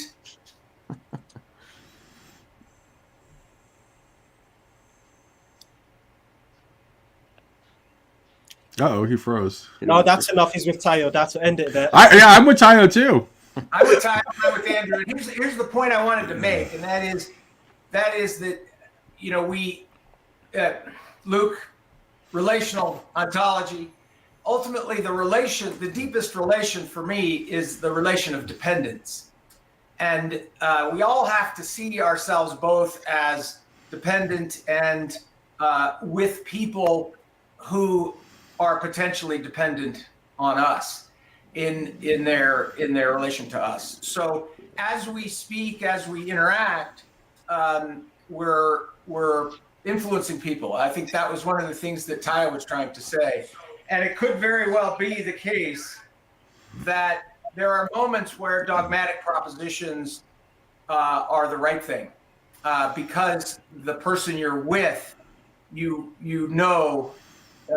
needs that, or that's what your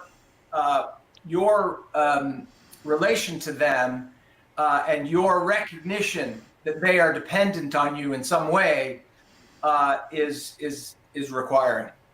Yeah, so that's a good word to illustrate that. One of my children, my youngest, is like, there are no solutions, there are no trade-offs. Or Clem Snide, our boy Clem Snide said, to be blessed is to be cursed as well. And I know you like Clem Snide.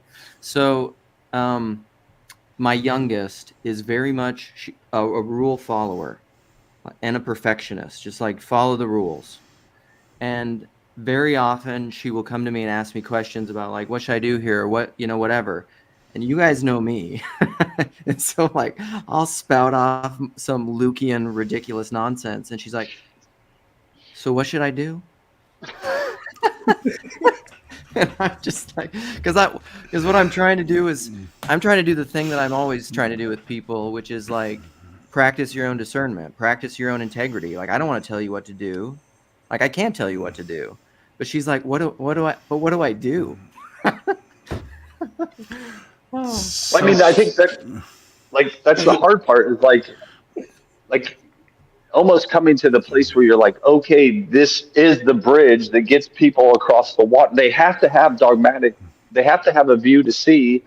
And like, I mean, that's the hard part. Like, I mean, that's the hard part with like a drug addict, is they have to have the drugs to protect them from the thing that is hurting them so much. And it's like, this gets them across to like numb the pain, but now it's become this thing that's destroying you. I mean, that's the whole thing. That's like, I mean, that's the hard part about being a parent, is like, okay, I have to give you a worldview, child, but it is going to I mean, the good thing about, I mean, we all hate it, but now I got teenagers, and now they're like, I mean, my kids are very respectful, but to the gist, they're like, whatever, Dad, F you don't have a clue. You know what I'm saying? It's getting to that point, and it's like, but that is good, because now they're cutting against the world I see, but now they have to create a view. But that's eventually going to lead them to stumbling, and then they're going to hook on to somebody who gives them a worldview and dogmatic, and it's the only way they're going to see it in their 20s, and then they're going to throw that back at me, and then I'm going to go, well, that's kind of stupid. Here's these contradictions you're showing.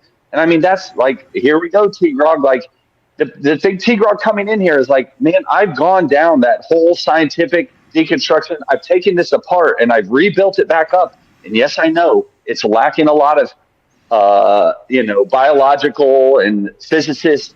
I know I don't have all that, but I've deconstructed a ton of what that Christianity was, and I built it back up to this point. And yes, you're coming in now poking at all this work I've done. But I'm now to the hysterical point where I'm like, that's fine, Tigger. Like, poke away at it. Like, I welcome it now. Show me the holes, but I guarantee you I can patch up those holes. And that's the other point. Am I patching it up with ideological things? And that's where I'm like, maybe I'm missing something. But that's where we need the TLC to be like, well, is it missing? We are, but that's we're all like, I mean, unless we're saints, like, then we're just moving from one world that we've created to another world that we've created. And so, yeah, I don't know what to say beyond that. It's like, but all I would say that don't we need the dialectic thing? Is it the dialectic? Well, yeah, you need it, because that's where you see where your gaps are. That's how you see where your vision is askew. That's how you, like, where you have the potential to come. That's where you have a potential to see outside of your own frame into a new frame, if you allow your imagination to operate in the dialogue. Well, I would just say this one thing, then. This is the key to Zizek and Lacan. Their point is that in Hegel, that the dialectic leads you to this gap, this hole, this thing that it can't be reconciled. And this is my point, the TLC leads to, is you have to have faith to step beyond. You know what I'm saying? Like, that's where I think Zizek stops, Lacan stops. And that's where you have to have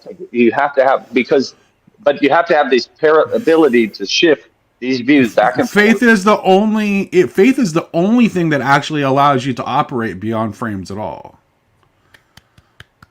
Like, that's what it is. Because you're not going, because it's allowing you to operate into the world that is not seen. That is not the world of the given. And AI ain't ever gonna have faith, because it doesn't know what it don't see. It could, and it can't. Right. It can't possibly. This is Although if AI were programmed by saints, couldn't it be given the world that they see? But hang on. So this is my point then. Is faith not the coming to? We want to positivize everything, but faith is come to by the negative. It's always the collapsing and right. And the pain, the hurt that's on the cross. Yeah. The pain has come through the negative. And our ego always wants the positive. Right, we run from the negative. because we have to allow, because precisely it, because that's okay. So love is sacrifice. Let's be very clear about that. Love is sacrifice, and so when I am acting in faith, like and love is the activity of faith. So that, and what I am doing in love is I am sacrificing my world that I have constructed so that I can make your world possible. Because I care as much about you as I do myself, or more perhaps than I do myself. And that is what allows me to act in love beyond the frames that normally bind us.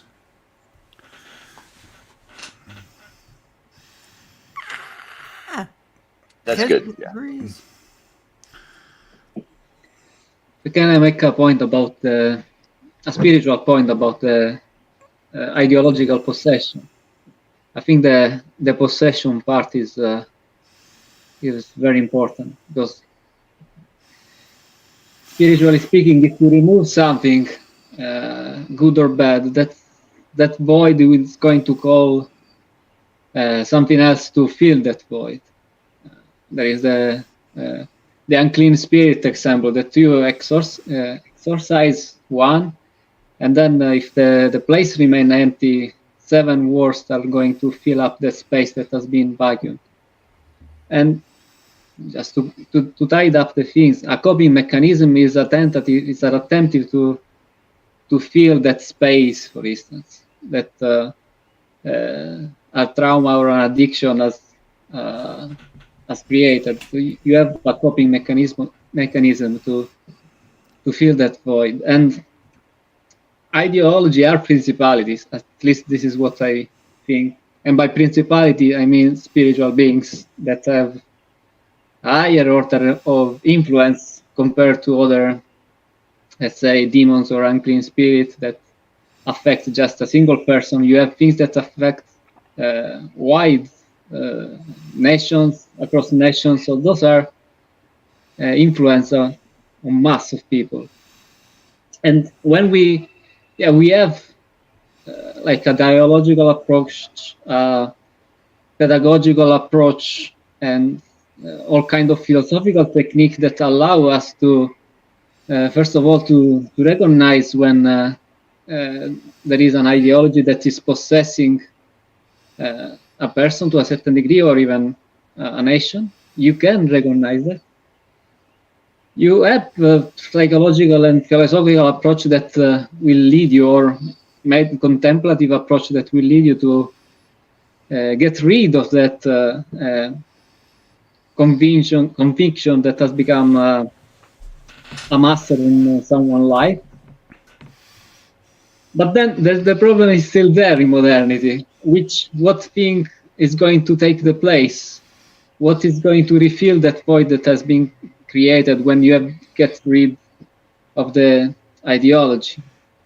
And my personal life, yes, from teenager to young adult, I realized that without being aware, I was holding some ideas that they had nothing to do with my life or with in any level, but were there present, and they were not really coming from the context of your family, your school, but are bigger ideas that are in you. Then I grow up, you see that, you get rid of that.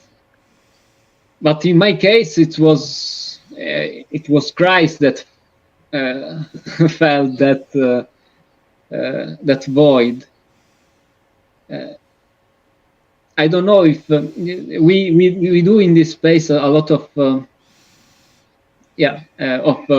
awareness exercise, and we get good at dialogos,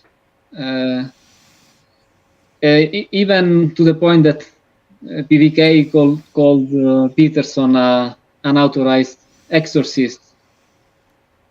But once that spirits are evacuated, what is going to fill the space?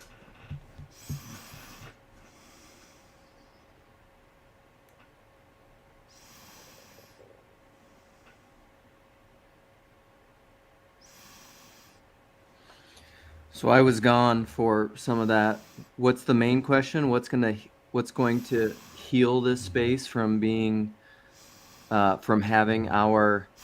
Because what do you say that Jordan? He's an unauthorized exorcist, and he's exercising what exactly? Ideological possession. That's I think what PVK implied, that he's getting rid of some wokeism, maybe getting rid of some. But you think he's also? I mean, here's the thing, and this is maybe, and I like a lot of what Peterson does, but sometimes I think he's also creating his own ideological capture of his own variety. I mean, and I think, yeah, I'll just leave it at that. Well, I think he's caught up. I think he's caught up in Object A stuff. He's caught up, very much caught up. He's very caught up in his identity as a culture war figure, and a lot of that is like completely understandable. From like, if I had been through what he had been through, would I be behaving any differently than him?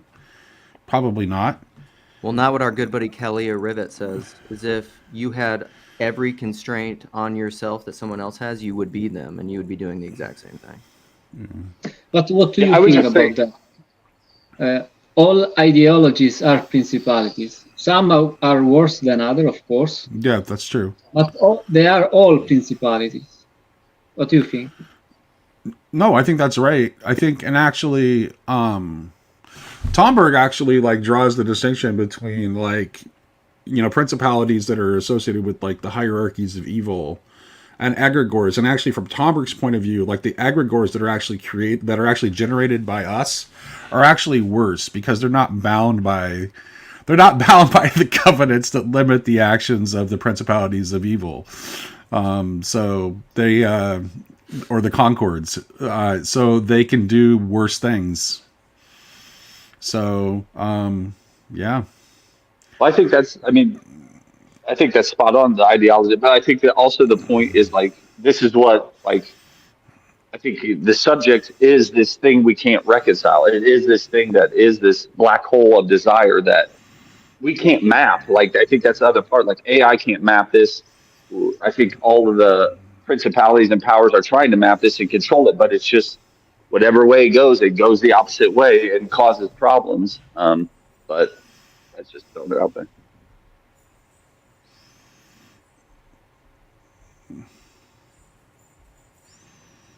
I would also say something about Jordan Peterson, that when you do see Jordan Peterson when we're talking about jouissance, when he gets going on a rant, that is jouissance, this pleasure in pain, when he is kicking back against woke liberals and all that stuff. Like, you see, that is jouissance to its fullest of what Lacan calls jouissance. And I'm not hating. I mean, we all do. I thought jouissance had a connotation of association with like orgasm. It's like like our word enjoyment, but there's like a sexual connotation that our word enjoyment doesn't have. Yes, and there can be all that negative stuff, which is what Rollins is talking about, which is what I think. I mean, sex has that. That's why Rollins talks about sex so much. Is like what's really going on in sex and sexual enjoyment. Which teaser, Nate and I might talk about that sometime. Yeah, I actually, believe it or not, I actually think it's like it actually can enter into this conversation because for sure. Because, well, let's see here. Like, we can see how our sexual desire can be oriented in such a way that it just desires the other as an object. Right, and it wants we want to join with it. We want to join with it simply for the sake of our own pleasure. Yes. Right. Okay. So that's what the kind of proselytizing and evangelizing that Luke is talking about in a negative sense is like that kind of sexual drive. Like it shares a character with it. It's like, I want to make you just like me. And it's not acceptable if you aren't just like me. So I'm going to transform you into into the image of what I want you to be, and I'm going to possess you for myself. But that's not a But sexual desire can be directed in ways other than that.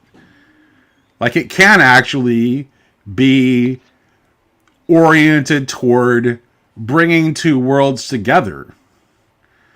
and appointing the participants toward a higher world that is above either of the world that they're currently inhabiting. And it's done through love, which is sacrifice. So it's where Eros and Agape meet. And we want everyone on here to know that all of these 5 gentlemen are very good at the sex. Just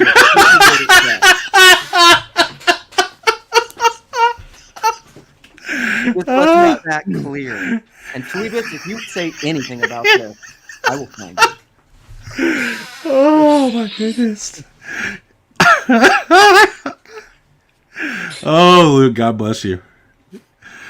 I don't know how this works, but McMo is very sharp, so I'm sure that has to be true somehow. Oh man. No, but the sex thing is such a, because like, what are you? This is where that Rollins video, what he's talking. If you really, self-awareness is such a bitch because you're not aware of what you're not aware of, and so like, but when you're engaging in any pursuit of any desire, what's really going on there? Like, are you objectifying the sexual partner, or are you wanting something Rollins will always talk about, or do you want a lot of what he talks about? Because he made this movie called Making Love, which he's trying to talk about what love is, and talks about chaperones, and the purpose of a chaperone is actually to keep the people separate. What you're actually doing is increasing love. You're increasing desire by keeping them apart. Will I get no satisfaction?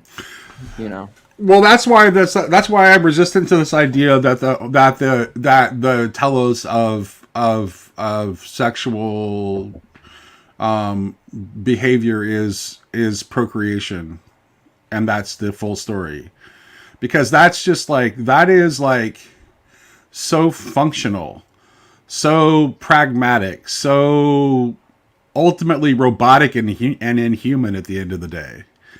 Like, no one has ever engaged in sexual activity with that in mind as their purpose exclusively. Well, maybe they have, in which case I don't even want to think about what that was like, if that was really the only reason it was engaged in. Well, we have to have sex now because we have to make a baby. That's the telos of this. That's like when people are having infertility issues, right? And they're doing, a lot of times they're just like, we got to do it. It's on the schedule. Once we got to keep having sex. And they often talk about it's not a good time. Right. Well, that's the thing is even the kind of thing I was just talking about. Let's be honest. Let's be very honest here. Even in a loving relationship, not every single sexual act is always oriented toward that thing that I was talking about. Sometimes sometimes I mean, that's just it's not because we're human and we're imperfect and we're sinful, and we're not 100% of the time going to be doing it in the right orientation. So we are saying that basically ideologies, they are having an orgasm every time we spread them. Yes. Yeah. Yes.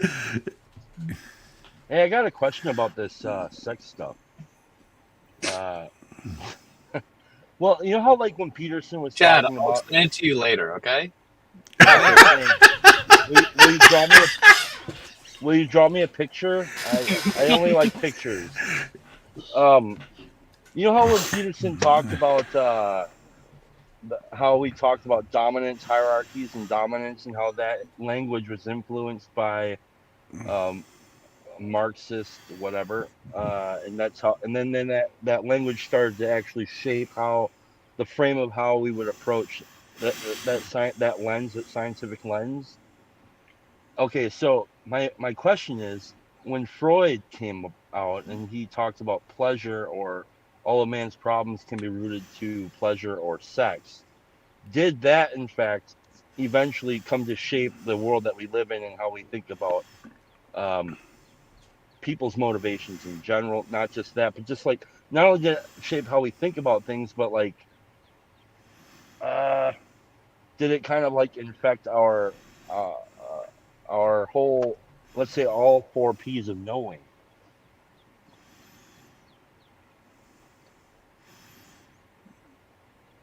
But that was that was interesting. I think it did. I think the other side of this is there's 4 P's of knowing, but what about like the unconscious to those 4 P's of knowing that Freud brings up, and how does that affect the 4 P's of knowing?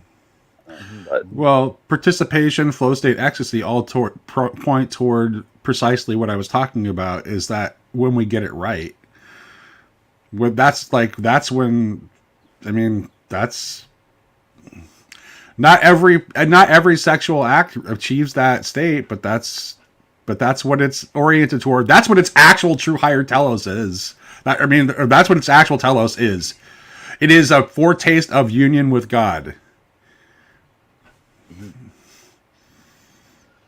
All right. Well, that's all I wanted to talk about. Well, that's kind of, I mean, this is, Chad, I think that this is actually really connected to Sam Tiedemann and Paul Antleitner, that last conversation they had, and the continuing series that Sam is doing in terms of evolution and like the telotic orientation to the Whitestone name. Shout out Whitestone name, like and subscribe, send money. I heard they navigating pattern. I heard they have Ford Focuses over there for like $8,000. The Whitestone brand. They do. Free sushi. Free sushi is the favorite part of buying any car. Clearly. Oh, yeah. Only a genius would put those two together. Free sushi? You don't even know what's going on. I have no idea. Well, you never watch my channel, Nate. I do too, Chad. Not all the time, but I do watch it. I've made comments. I've been in your comments. Don't you know who Tom Lukeson is? I do know who. Yeah, I do, but I haven't heard that particular remark. Yes, I do know Tom Lukeson though. Well, now that now Tom Lukeson officially has the best mustache because Luke shaved his. Mm-hmm. All right. Well, I should get back and do some damn work. There's two. Speaking of sex, there's two grown ass men in a small ass bathroom trying to remodel. You know, like that's uncomfortable. Not remodel, sex, but they're trying to remodel. Yeah, right. You know, talk about demolition. Grabbing each other's tools, getting in the way. I got to do some grouting here pretty soon. I'm sorry, I'm stupid. I apologize to everybody for ruining the stream. No, actually, Chad, that thing that you said when you talked about like when you started talking about the 4 ways of knowing, like you were getting on to a very important spiral staircase that leads upwards. Well, in my opinion, earlier in the comments, that bit I was saying about the 4 P's, the way that we often approach the other is we only assume our own 4 P's and disregard the other. So we're not so we could talk about our propositions, or typically we're talking about their propositions, but we're not talking about their perspective, and we're not talking about their procedure, and we're not talking about their participation. Sometimes we are, but mostly we're focusing on their propositions and how they're not matching with ours. So this is the whole models versus story and modes versus whatever. So modes is a big piece of this, is if you have a shitty mode and you don't know how to, we try to practice a mode of otherness. So seeing rather than self-centeredness, because we're probably all pretty self-centered, except maybe Tunji and maybe Matt C. Maybe we have yet to talk, but so this idea of that's the opponent processing. So when you talk about opponent processing or optimal grip, talk about them in conjunction with the 4 P's. That's what they are, right? This is, yeah. All right, I gotta get the hell out of here. Bye, guys. Use that optimal grip, Chad. Can I reinforce Chad's point a little bit? I think I'm gonna try in a very bad way to augment it. My sense of Vervaeke's 4 P's is that he's talking about how everyone, all adults, operate in the world. He's contrasting that with what the modern reductionist view of just interpreting facts as the only ways of understanding something. So he's saying nobody actually lives in that world. Doesn't matter what denomination you are. This isn't about sense making to figure out which church you're going to go to. This is about just living and operating in reality. So everybody has that P hierarchy stack. And sometimes he says, Vervaeke says that when it's properly understood, the propositional sits on top. Once you build that stack correctly. So he's also not denigrating the propositional. He's just allowing there to be this 4-dimensional view of talking about of knowing instead of the unidimensional. And it's cool if we use different P's and we add personal or something else, but like I think we have to distinguish. We have to say we're no longer using Vervaeke's P's anymore. We're trying to find a way to figure out which church to go to, which was not. It is not his intention with that. That's not cognitive science anymore. So I don't know. That's my truth, Bob. I think he was. I think Chad was getting at that, and maybe because I'm more selfish, I wanted to make that point a little sharper and pointier. And like I gotta go. I just wanted to jump in and throw that in. Oh, you can't drop that and then duck out, Matt. No.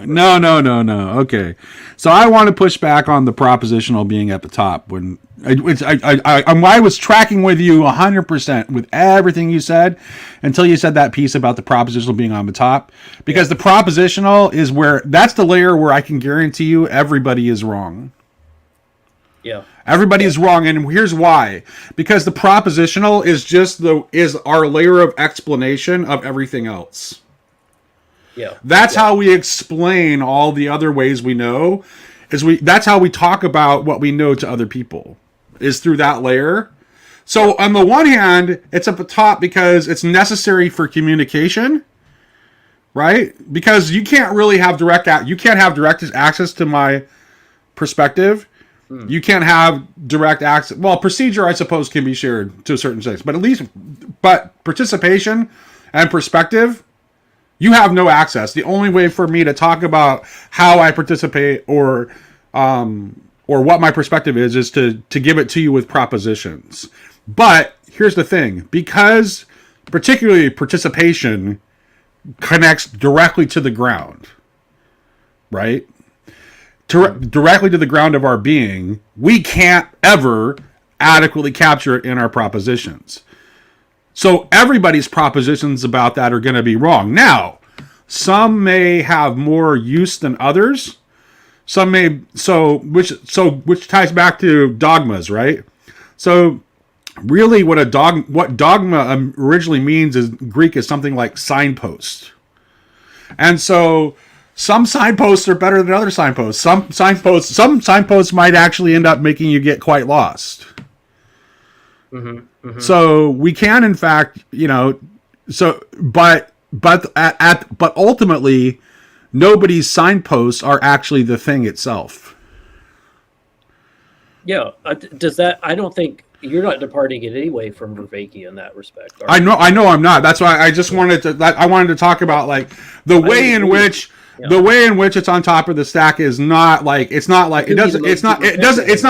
in the hierarchy of knowledge. And what Chad said, what made me interested in what Chad was saying is when he transitioned from us talking about like human sexuality directly into Vervaeke's 4 Ps. Well, it's like this is okay. Whatever the Bible uses knowing as a way of talking about sexual relationship, right? And like the way we know God is through love. Like that's how God knows us, and that's how we know God. Is through love, which is sacrifice, which is the deepest level of participation. So that's why I thought that was interesting, because that through sexuality and referencing Vervaeke's 4 Ps, then we can talk about how that connects to knowing.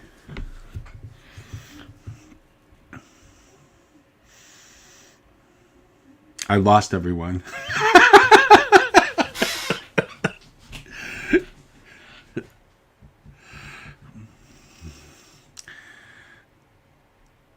The only thing I would say is that in this prepositional stack, like we have this stack down, and then you got all these layers coming back up. My only point is, and again, this is my hysterical keep questioning, is that, and what I studied through Lacan, is that we are always retrofitting back that understanding and then pushing it forward. And in the unconscious, we're tricking ourselves. We're constantly playing this trick on ourselves. And so do we ever get at these 4 P's of knowing? And I think maybe in what you're saying, Nate, we do in this love where we refuse to do this, but it all culminates in like coming together with the other, like making this way and not, but again, Lacan would always say that we're always at temptation to our ego to connect with this other and do this weird flip where we are trying to take whatever they're doing because we're like, oh, they're the smart one, and then we create this whole thing where it's like it's our idea, and then we that's Girard's idea of mimetic. That connects directly to Girard's idea of mimetic rivalry, where it's like that's precisely what's going on. But then we don't understand ourselves truly. That's what I'm saying is we constantly are tricking ourselves. Okay, so but I don't know how to connect that with Vervaeke. Go ahead, sorry. And I think I'm agreeing with both of you guys. Sorry, I had to jump away for a second. I think all I'm trying to add, the only spice I'm trying to add to this, by agreeing with Vervaeke, and so I'm also agreeing with Nate, as I usually do, is that if there is a past, if there's a shadow self of us coming from a different background where we had a different ideological identity, and we felt that identity was based on propositional truth primarily, then we never knew that identity we were in. And that's not necessarily the fault of that identity. That might be our sense-making perceptions. We're not, like we were living, the other P's were living in a different world.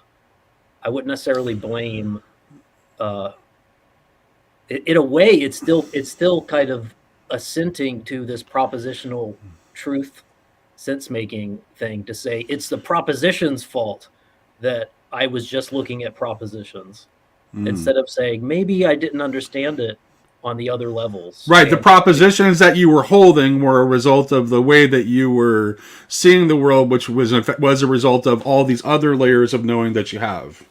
That was where I would say. Right. Well, and actually, so Matt, this is right, and this is precisely.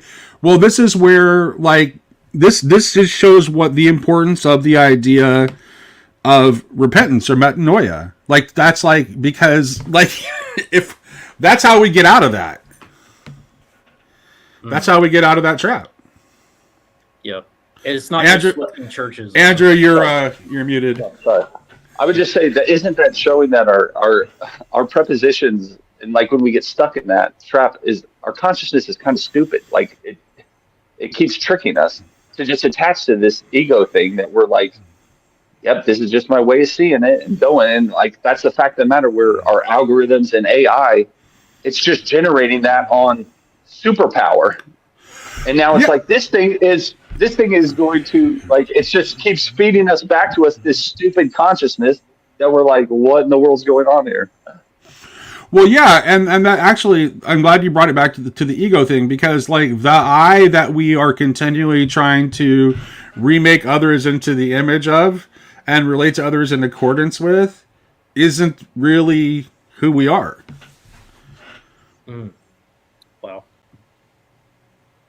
It's who we want to be, who we want other people to perceive us as, something like that. Well, yeah, and I would say that.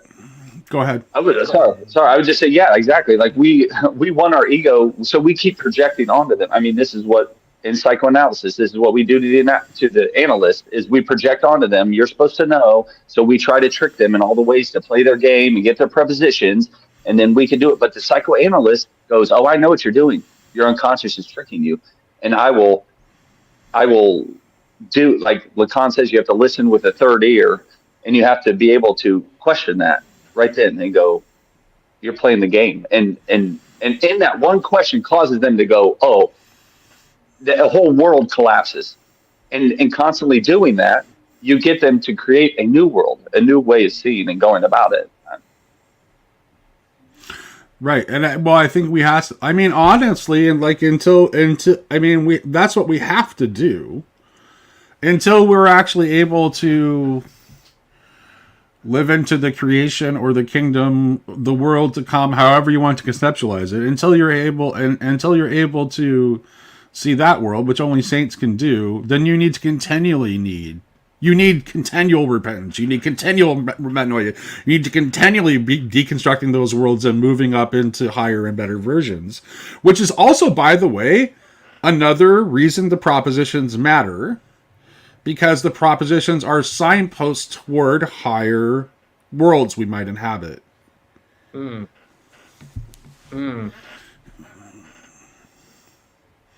Yeah, they help you understand the stack beneath it that hopefully builds up to that, and they point upwards. If I don't have any propositions to like try to give you an illustration of the world I see, then how are you going to see it?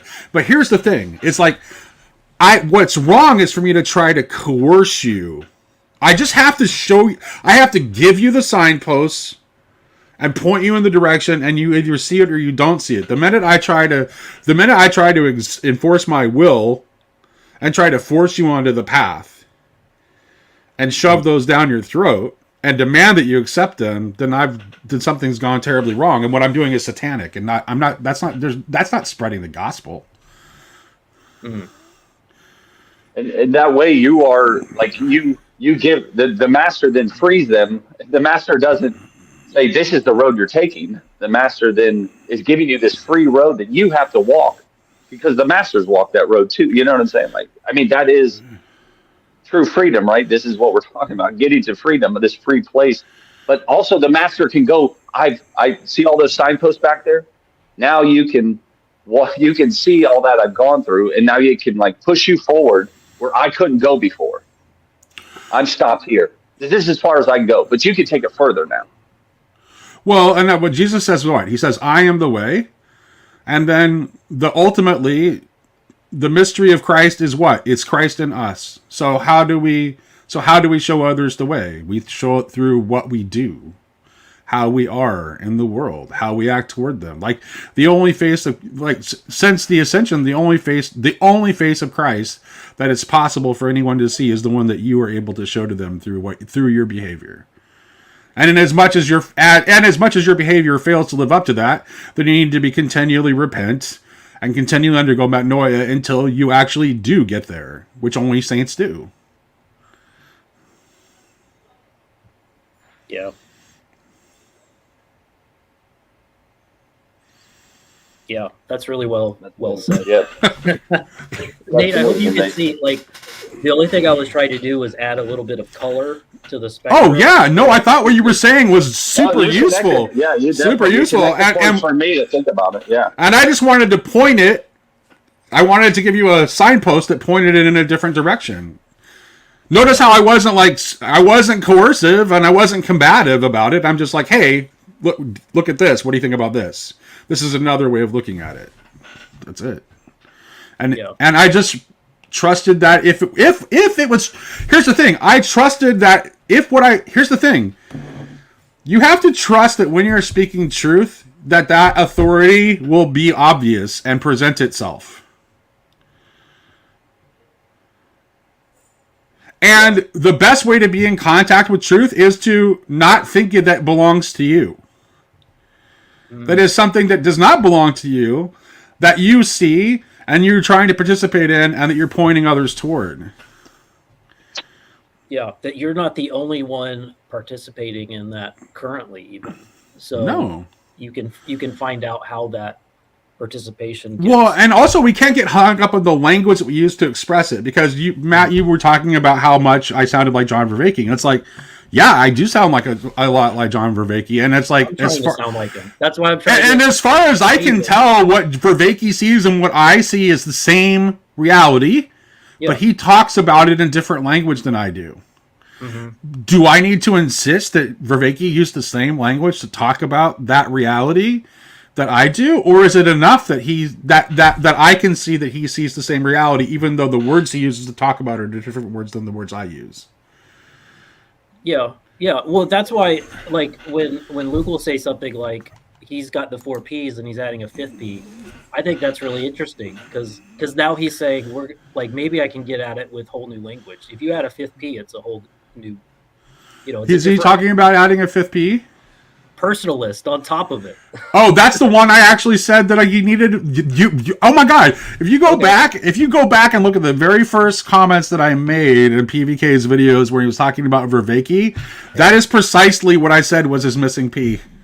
Okay, maybe Luke's just patterning you, or maybe you guys were both. Or again, we're seeing the same thing. We're seeing the same things and just using slightly different language to talk about. I don't know. We'll find out. I'm going to be talking to him. With it. I'm open to it.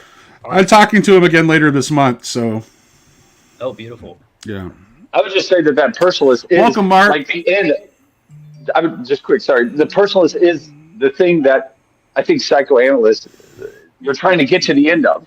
Your own personalist. This you know yourself to be, and you've gone through all this work. Like in a way, like that is the hope. Yeah. Sherry needs to get in here and save us from all the dick jokes that are going on in the chat. Did we help, Tayo? Did this help? Did we add some seasoning to this that helped kind of round things out? Oh, you're muted, by the way.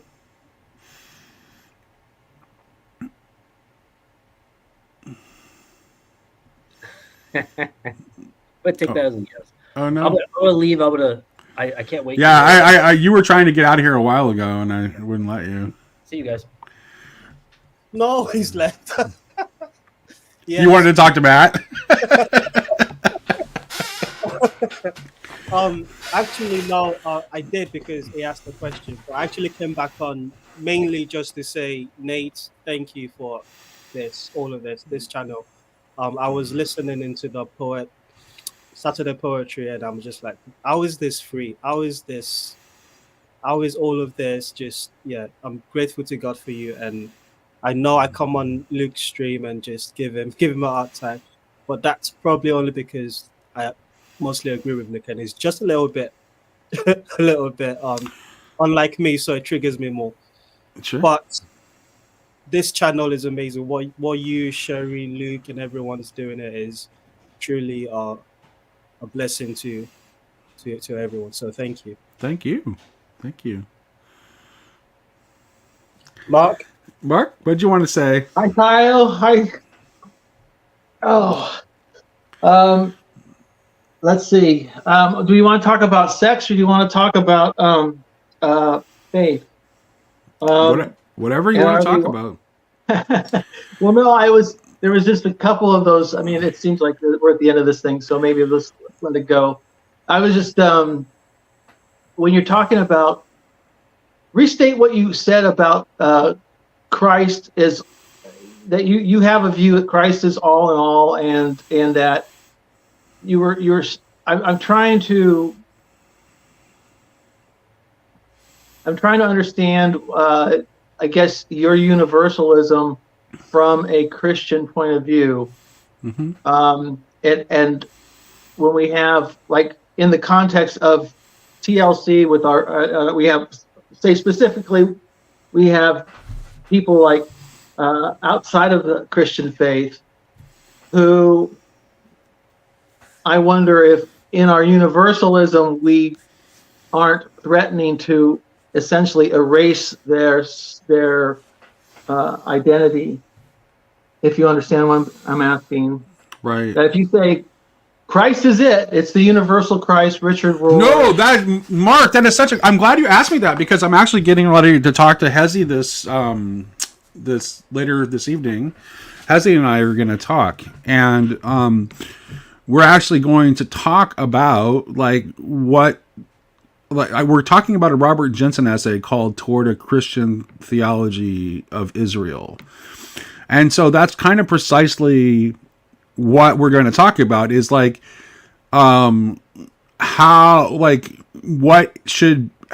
does the church relate to Jewish identity, and what is the church to make of Jewish identity? And I'm kind of with Jensen in believing that Jewish identity is not obliterated by by the church age, that Israel like the historical fact of the continuation of Judaism and an embodied fleshly Israel alongside the church during the church age is part of what God is doing.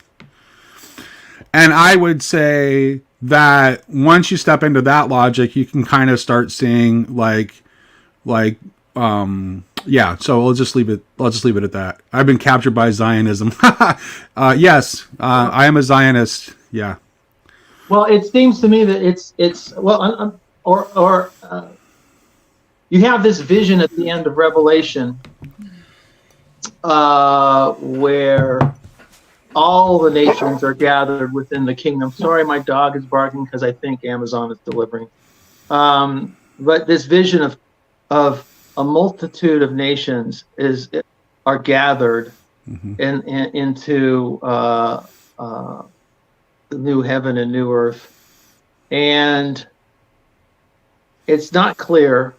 I don't think the writer necessarily had a clear understanding of how that is realized, but it's a vision. Right, because he's just projecting what he sees or writing down what he sees, and it's like probably running through his head like a film script to us, right? Go ahead. And I think that lack of clarity I think it's unclear for a reason. I think because there's a way in which that even though Christ has been revealed to us, the whole mystery of Christ in you, remains a mystery until it's not. Until it's not. And that is I think that is the parousia that we are still moving toward. That is the Messiah that Israel is still looking for. And I think there's a way in which, because Jesus already fulfilled the role of Messiah as an individual personage, that the parousia has a necessarily collective element to it, which is why we talk about Christ being all in all in the eschaton, because the rest, why we have that language of Christ being all in all, because it is not just like, it's not the return of Christ just as Christ. It is the realization of the whole Christ through the dawning of Christ in you fully within all the nations. Including Israel, and at that point, then Israel and the church will be together as one. Right. Well, what I'm thinking the Eucharistic feast in Revelation is led by the 144,000 of Israel. Mm-hmm. Right. Well, can I simplify the language a bit and see if this makes sense to you?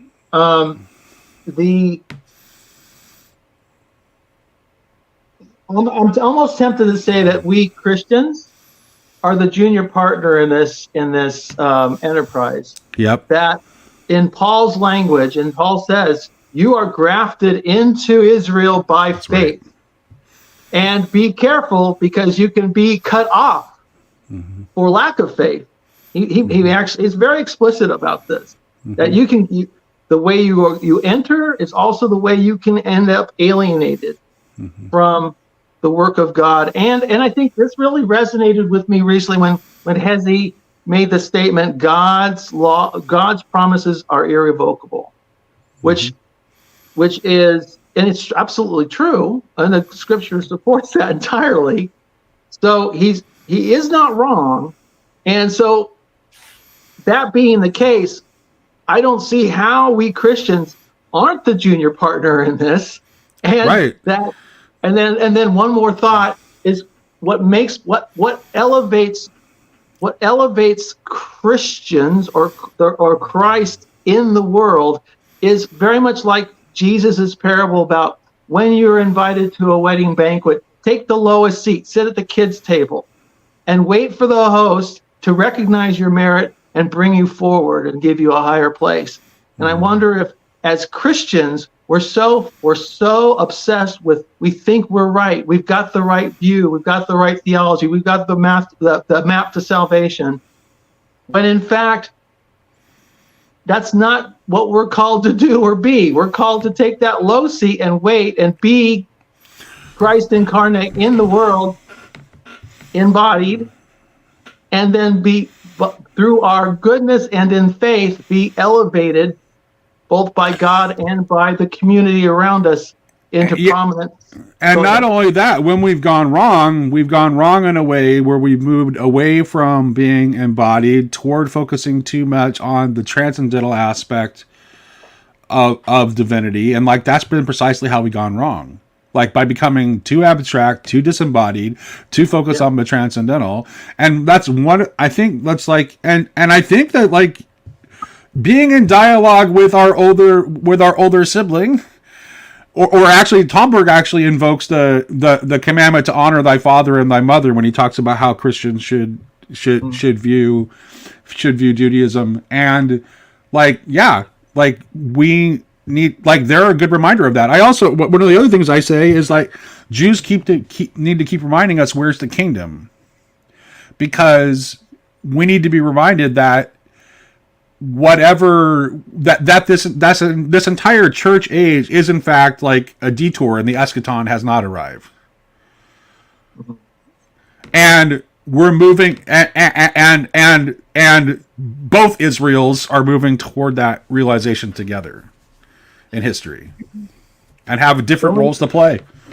Is there, in Paul's view, Apostle Paul's view, are there two Israels or one? Right. I see it as one. It's one. It is one. Yeah. But just for the sake of conversation, we'll say two. No, I think that was probably a misstep on my part to express it that way. Okay. Well, here I just Hi, when you guys were Gary. talking, I thought, hi, Mark. I thought of this here. Jesus says, "Love the Lord your God with all your heart and with all your soul and with all your mind. This is the first and greatest commandment, and the second is like it: love your neighbor as yourself. All the law and prophets hang on these two commandments." While the Pharisees were assembled, Jesus questioned them, "What do you think about the Christ? Whose son is he?" "David's," they answered. Jesus said to them, "How then does David in the Spirit call him Lord? For he says, 'The Lord said to my Lord, sit at my right hand until I put your enemies under your feet.' So if David calls him Lord, how can he be David's son?" No one was able to answer a word, and from that day no one dared question him any further. I don't know, that just popped in my head while you guys were talking, and then I read it and I'm like, what? For some reason I didn't remember that dialogue with the Pharisees. But I think it kind of ties in nicely to what you were just saying about whether Israel is two or one, right? That's not okay. I'm going to want to address this from Abby. I just cringe so much to someday they'll believe in Jesus, or Jesus is their Messiah, because I don't know, maybe like a Muslim saying that Jesus is really only a prophet. But that's not like, that's not what I'm saying at all. What I'm saying is that the only way to understand what Jesus is through the foundation that is established in Jewish thought. There's no way of understanding what Jesus claims to be without the foundation laid within Jewish thought. So that's not what I'm saying at all. And I'm also not saying I'm also not saying that Jews need to accept Jesus as the Messiah in order to be saved. I'm saying that I'm saying that salvation remains of the Jews, and I'm also saying that the messianic expectation that Judaism is expecting has not yet been fulfilled. Like, the kingdom's not here. Jesus announced the coming of the kingdom, but the kingdom is not yet here. But I'm wondering. Oh, sorry, Sherry. Well, then what does the kingdom of God is within you mean then, Nate? What was that? What does the kingdom of God is within you mean then? Well, because for the same reason that Christ's parousia is an event that is not yet happened, and is eschatological, and is also something that every saint lives into already. I see a very parallel thought there in Judaism, in that there's the idea that no man will have to be taught anymore, right? Like the kingdom of God is within you, and no man, when the Messiah comes, no man will need to be taught, right? And also Paul's, you will know as you are known. Mm-hmm. Those three things for me always come together in my mind anyway. I'm not saying I'm right, but. Well, no, yeah, because there's a way in which, like, when the kingdom has come in its fullness, then everything will be like it was on the Mount of the Transfiguration, where knowing and seeing are one act. Like right. the apostles knew that it was Moses and Elijah, but so, like, if they were seeing only with the eyes, then they would have had to say, "Hey, Jesus, who are these two guys you were talking to?" But they knew immediately on seeing that it was Moses and Elijah. The knowing and the seeing were one. Well, in this world, knowing and seeing are not one. Can I ask a question? Yeah. The problem I have with stepping back just a bit, like I said, with if what I'm saying is correct, that we are the junior partner in this, and yet at the same time we have this. There's no question the Apostle Paul saw Christ as a more profound, the ultimate fulfillment of the law, of all revelation, right? I mean, he elevates it. He clearly elevates Christ above Moses. All right, let's just put it like that. But, Right. But then he says at the same time, we are grafted into Israel by faith. So the question is how do we have relationship with one another without nullifying one or the other? Yeah, we're kind of in this yin yang dance, right? But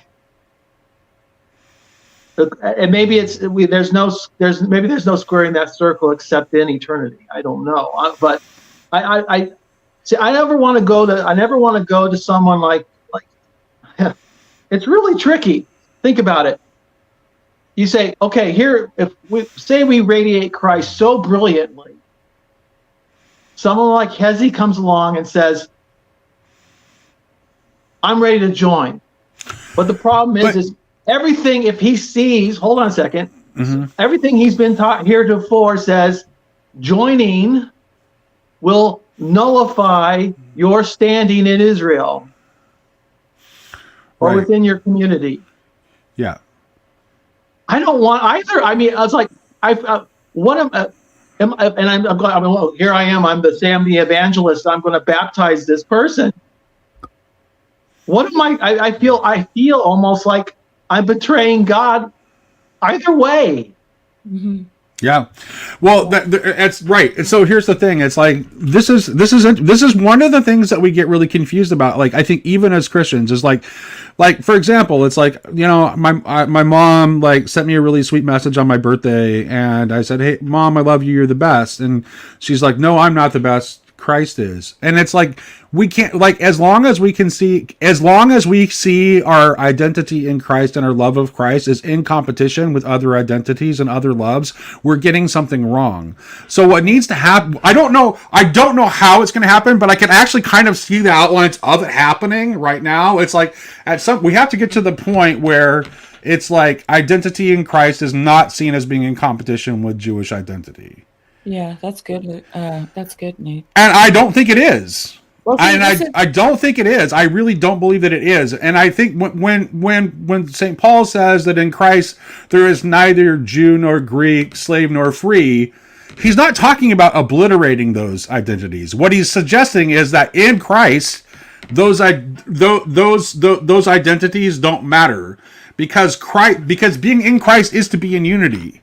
Mm-hmm. Because Christ is the consciousness that connects us to the God who is love, who is sacrifice, who makes it so that my eye is not in competition with your eye, but we participate in the great I am.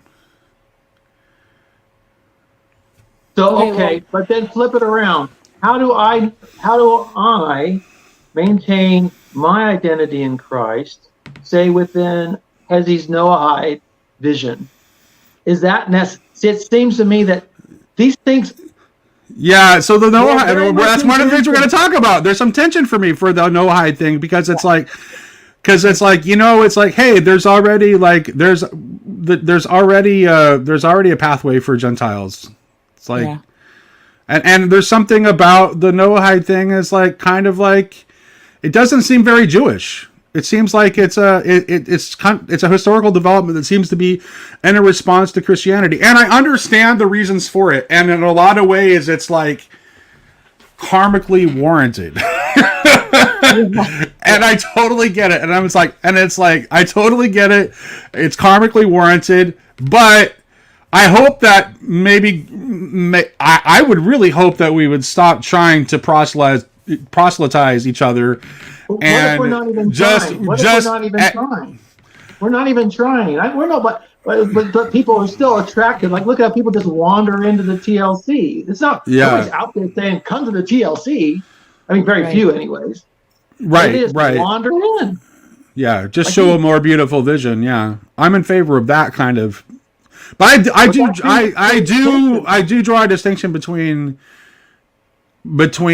spreading the gospel or evangelizing and proselytizing. I think they're actually slightly different. Yeah. So, but it creates a lot of tension. And think about the families outside of the TLC. So someone comes in.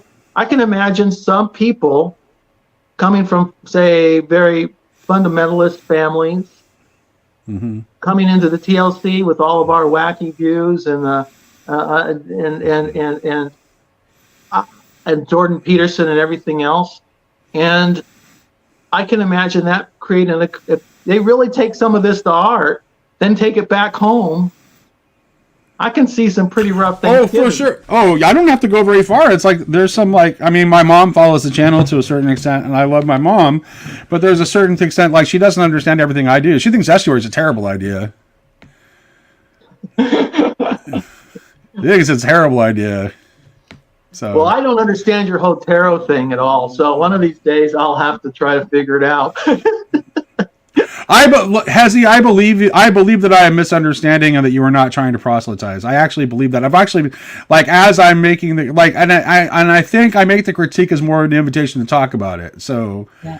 I'm sure that that's right. I have to understand that too, Kezzy, to be honest. I'm not accusing you of proselytizing, but I want to understand where that nuance, where that little line is between what you're doing and what proselytizing is doing. Well, Hezzy is absolutely brilliant. I love it. Oh yes, he is. And one of the things that I find always annoying is, and they're like little hooks in me whenever I hear them, is things like little sibling or little brother or little sister or join or things like words like that, because this is what I think Jesus is saying here when he says, how then does David in the Spirit call him Lord? For he says, the Lord said to my Lord, sit at my right hand. If you understand the vision that Maximus has about the whole mystery of Christ, there isn't this greater than, lesser than, there's just it. I don't want to use the word equality because it's so bastardized today, but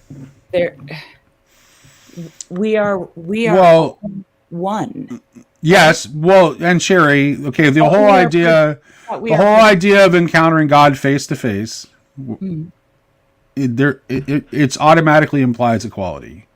Like that, if you understand what it means to interact with someone face to face in the ancient world, then you know that idea of coming face to face implies equality. Well, here, let me because you don't come face to face with someone who's not a peer. Let me read something that I wrote recently. Again, the theme of face to face, which is, by the way, the theme of our conference in September. I know. George MacDonald says in his fantastic imagination essay that a fairy tale is just a fairy tale as a face is just a face. He also says, So long as I think my dog can bark, I will not sit up to bark for him. This last one, he says in defense of not giving you anything of the meaning from his story. He goes on to say, if it means nothing to you, then put it aside. I have thought long and hard about the face. God's face, my face, which I never see save for a reflection, and the face of the other.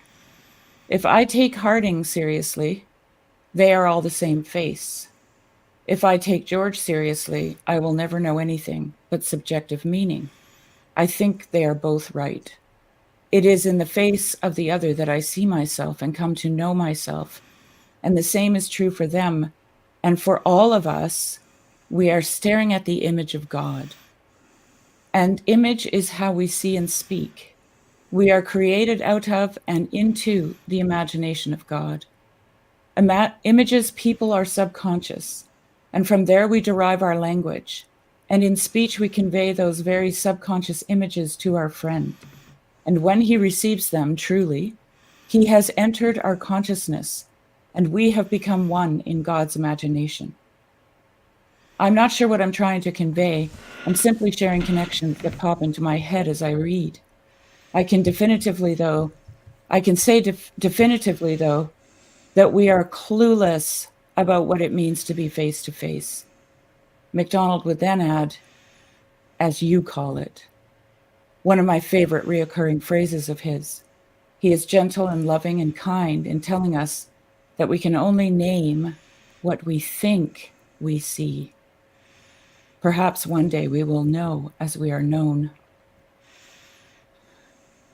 So this is the kind of, like when you said face to face is equality. I want to known as we are. I want to thinking about what you just said about what we were about known as we are known. Mm-hmm. That is, again, think about what I was saying earlier about like the connection between sexuality and knowing, and how there's a way in which this is knowing in a deep sense, and that is where I would point you at to in understanding the consummation of the bride.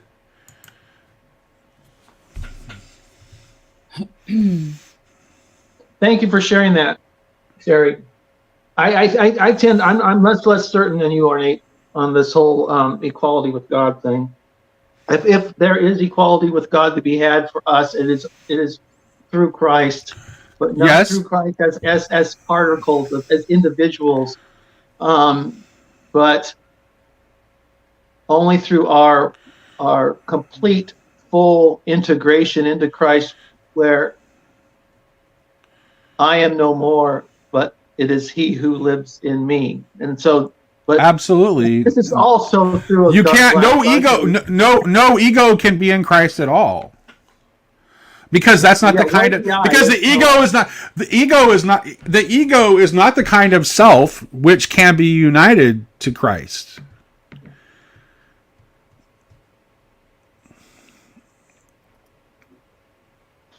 But there's another thing. Back to the whole sex thing. When everybody's talking about that.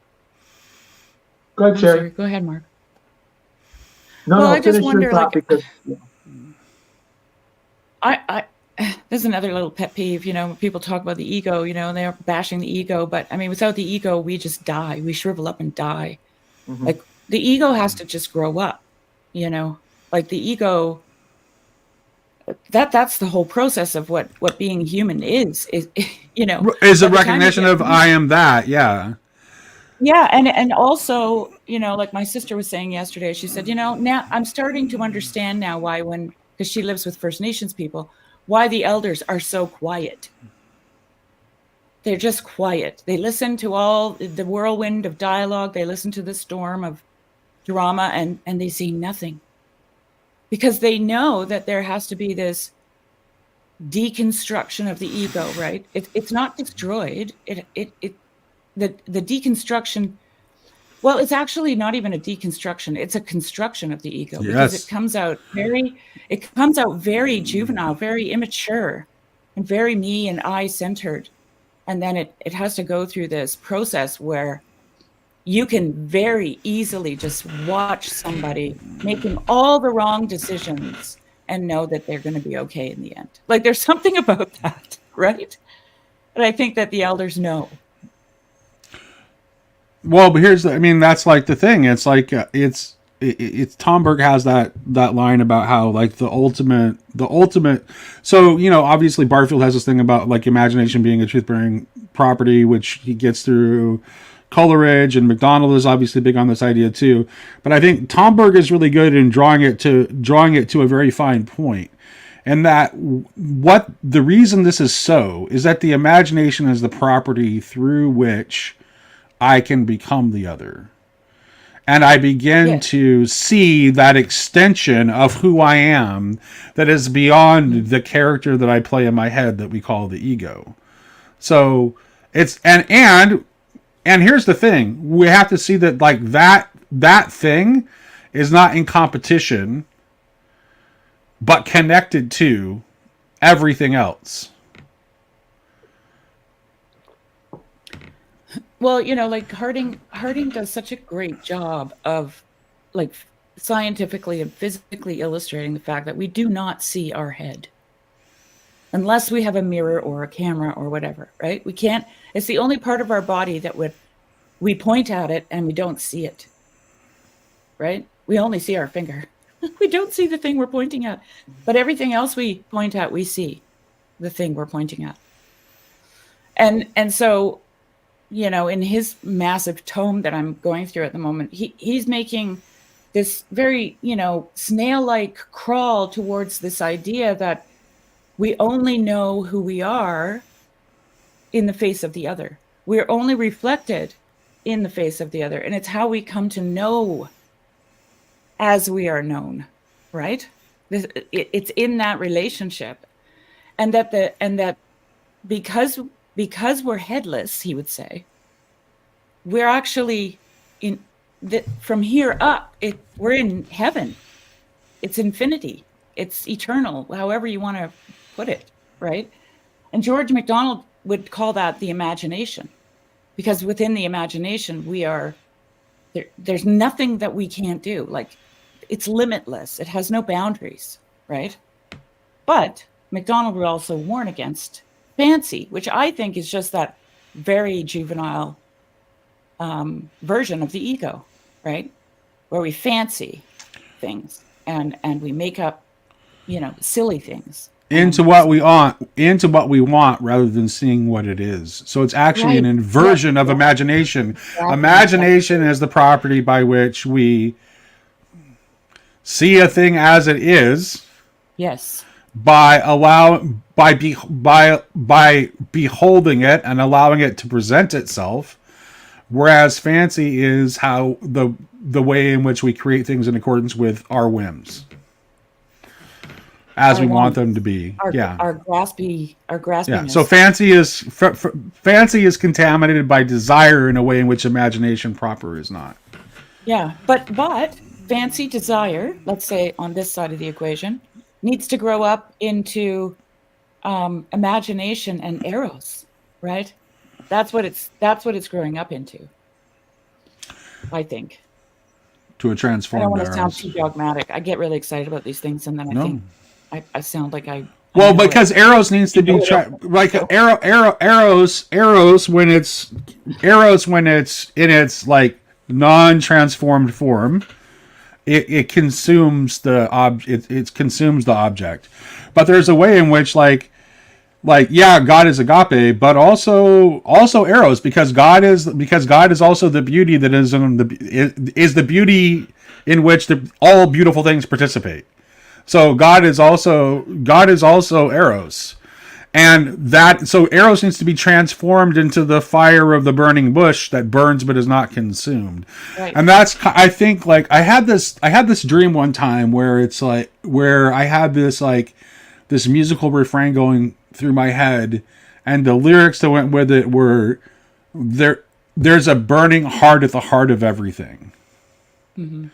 And I think that is to me, that's connected to the mystery of Christ in you, which is connected to Maximus's idea of the logoi. Like that is what that burning fire of God. Job's integrity. It's in the heart of everything, and that's what God is trying to transform everything into. Is that burning heart? Yeah. Do you remember? Don't have the reference at hand, but the scene in the Gospels where disciples are high-fiving it because they're kicking devil's asses. You know, they're casting out demons, and they come back and they're feeling good. And Jesus says, "Don't rejoice that you have power over these things, but rejoice that your names are written in heaven." That to me is real. That as a coming back to Christianity through Buddhism, where where very much identity is empty, and it's almost empirically true. You can never find there's no essence in ourselves, and yet somehow that verse has always bothered me as a Buddhist, because there's something in that Jesus is saying, "Oh no, I'm going to redeem even your sense of self." That Jesus says, tells the Buddhist, "Hold my beer." You know, I mean, it's just stand back. Let me show you something. Right. Yeah. Right. Yes. Right. And in fact, and this is kind of the difference between and that Buddhist path of negation. It will help you escape from like the closed circle, but it only offers escape. It doesn't offer transformation. Whereas this path that Christ offers, which Sherry was talking about through, I think Harding's lens is essentially a Christian understanding, because he's talking about making the opposite movement, which is the expansion of it, so that it embraces all things without negating itself, which is completely different. And that is the thing that not only allows you to escape from Maya, but to transform the world. So that it's true, its true reality is revealed, and that all eyes can see it. Well, I never reached enlightenment, Buddhist enlightenment, so I can't say what the limits of it are. And I've met some very impressive, or one particularly very impressive Lama, but so I really can't. That's another person I would be. No, I'm not saying. So here's the thing. Mark. I do not mean for a second to suggest that only Christians live into that, but in as much as people are living into that consciousness, it is like, for me, the proper name that belongs to that is Christ. But I think that like the Bodhisattvas are clearly indicating a similar kind of movement, because they're not satisfied with escape, right? Well, they certainly seem to be Christ adjacent at the very least. Right, exactly. But what I'm saying is I'm dropping the Buddhism thing to pick up on Jesus specifically because of that one verse almost. I mean, maybe that's not the whole of it, but that contains it, in the sense that he's going one step further. Okay, we've got nirvana. Now I'm going to go one step beyond nirvana. And I'm just, don't take any of this too literally or too hard, okay? I'm just saying, I'm just throwing out a parable. No, I have the same sense of it. Okay. I agree with you. There's a nirvana, and then Jesus is saying, we're going to go one more. Yeah. And I'm going to say, your name is written in heaven. But and then the question is, though, I don't know if I can take that vision and universalize it in quite the same way you and Luke do, Nate. And say that's a game for everyone, but it's which then brings you back to the problem of what we began with us being in partnership with Israel, us being grafted into Israel through faith. I mean, I'm all questions, guys. So yeah. At which point, I've got Me to talk too. on the plane. I mean, I hazard some answers, but believe me, I will completely own the tentativeness of everything that I say. I'm giving you the best answer that I can see right now. Well, I always think if St. Thomas Aquinas could say that he had a mystical vision and then said, okay, burn everything I ever wrote. If he can say that, then who am I, right? He wrote a lot. Yeah. But we're Thank you guys so much for your time and your thoughtfulness. Yeah. I've got to go. Okay. Good to talk to you, Mark. Bye-bye. Yeah. So I stayed home from work today because I have a bit of a chest cold. That's why I'm wearing an ugly gray. You're wearing your feelings. I was like, but this conversation has made me feel good, and if not in body, at least in spirit. This has been an enriching conversation. I only saw since I jumped in. Really, So I'm a lazy farmer. I rolled. Well, you saved us from all the dick jokes that were going on earlier.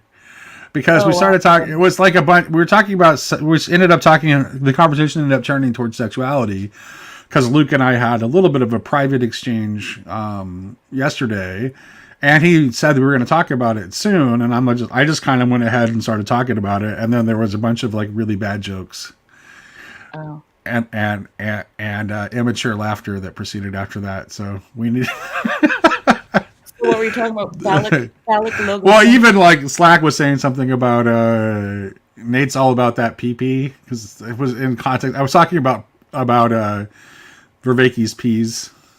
Oh. Yeah, and so there was a bunch of and there were a bunch of jokes like that in the comments, and then the conversation on the stream was also. Room and then there's only one topic. Yeah, right. Exactly. It kind of veered. They kind of veered that way for a little bit. Yeah. Well, it's right at the center of their very being, So anatomically speaking. Well, I think Luke at one point said I just want you to know that all 5 men on the stream right now are really good at sex. I was like, give me a break, Luke. So that I think the potential of that conversation got derailed. With the inability to take it seriously. Yeah. So what was it that you wanted to say? Can you say it to me? Oh, I said what I wanted to say. What I wanted to say is that I think the idea that the telos of human sexuality is procreation is just wrong. And that it has a higher orientation than that. I think that it is oriented toward a foretaste of divine union. And it also points toward the whole mystery of Christ. Yeah, too. But divine union equals creation of life, right? Sure. Excuse me. That's what divine union, that's what comes from divine union, right? Is the creation of life. The creation of life. The whole act in its proper context is a reflection, not just the act. Like the act alone is it's kind of like small, but it doesn't necessarily have to. It doesn't necessarily have to result in procreation for it to be properly oriented. Well, if you want to make that a rule, then if you want to limit procreation, I mean, unless you want to live, and what? Okay, if you want to limit creation to biological creation only, I think that's wrong. I think something is created always, but it's not necessarily always a biological creation. Well, yeah, but you could be creating chaos too, Yes, absolutely. It has all kinds of all of the fears about its negative potentiality and all the boundaries we want to put around it. Those are also all warranted, I think. Yeah. Although I think we need to be I think we need to be willing to discuss what those boundaries should be, and to understand that some of the boundaries that we put around them are more products of our frames than they are anything that is a divine boundary. Well, this is why I said in that thing that I read, this is why I said we are clueless. I can definitively say that we're clueless about what it means to be face to face. Okay. Mm-hmm. Mm-hmm. Because, and I mean, the most intimate the most intimate act of being face to face is sexual union, right? Right, precisely. Yeah. So I don't know if we can actually, like, I don't think we can talk about what that is, what it isn't, or what it is, because we don't even know what it means to love ourselves as our neighbor. Let's say that. Like, you know what I'm saying? Like, as soon as we start saying, well, it's this and it's not that, then I think we've already made a mistake. The minute we try to fit it into our frames, we've already begun to fail. Yeah, that's why I was talking about, one of the things I was talking about earlier that you also missed was I was talking about, it's like, so Kale Zeldin had this tweet about, like, frames and faith. And I'm like, to me, like, faith is actually a thing that points beyond frames. Like, if you look at what the Good Samaritan is doing in the parable of the Good Samaritan, he is acting completely beyond frames. What he's doing is contrary to the frames. Who is this? The Good Samaritan. Oh, yes. Yeah. He's acting beyond frames. Yeah. And so he's acting out of his image, his integrity. Right. That's what he's doing. Well, yeah. Which is the divine image. Yeah. He's acting out of the divine image within him. Mm-hmm. Which is beyond our created human frames. It's beyond the worlds that we create, and it's a direct participation in the divine world. Right. That we are supposed to be moving toward. Yeah. And okay. He's got this really great hermetic move where he just disappears into the woodwork afterwards, right? So he does this like over the top divine thing. He acts out God in the world, and then he just nobody knows where he went, right? Mm-hmm. The Good Samaritan. He disappears. Yeah. This is what Jesus did on the road. Christ descends too. Yeah. But why does Christ descend? Because he's the head, because he's in the heavens, because he's above, like. He can't. If Christ doesn't ascend, without Christ's ascension, there is no possibility of the realization of the whole mystery of Christ. Right. Christ has to ascend to allow for in order for the potential of Christ in you to be born. Christ has to ascend, because otherwise, you just keep looking at him and not actualizing the potential in you.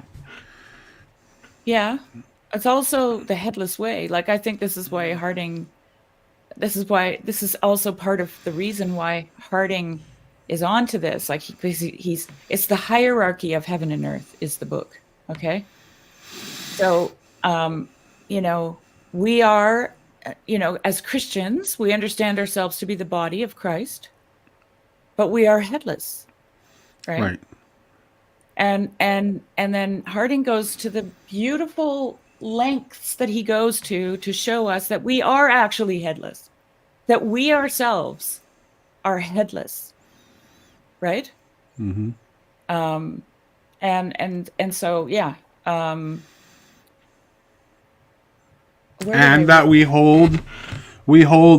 hold each other's faces. Yeah, that's why I said in the thing I read that, when I think about the face, I think of God's face. I think of my face, which I can't see except for in a reflection.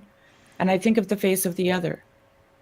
Those are the three faces that we can possibly know, right, as human beings. And Harding's basically saying they're all the same face. They're all the same face.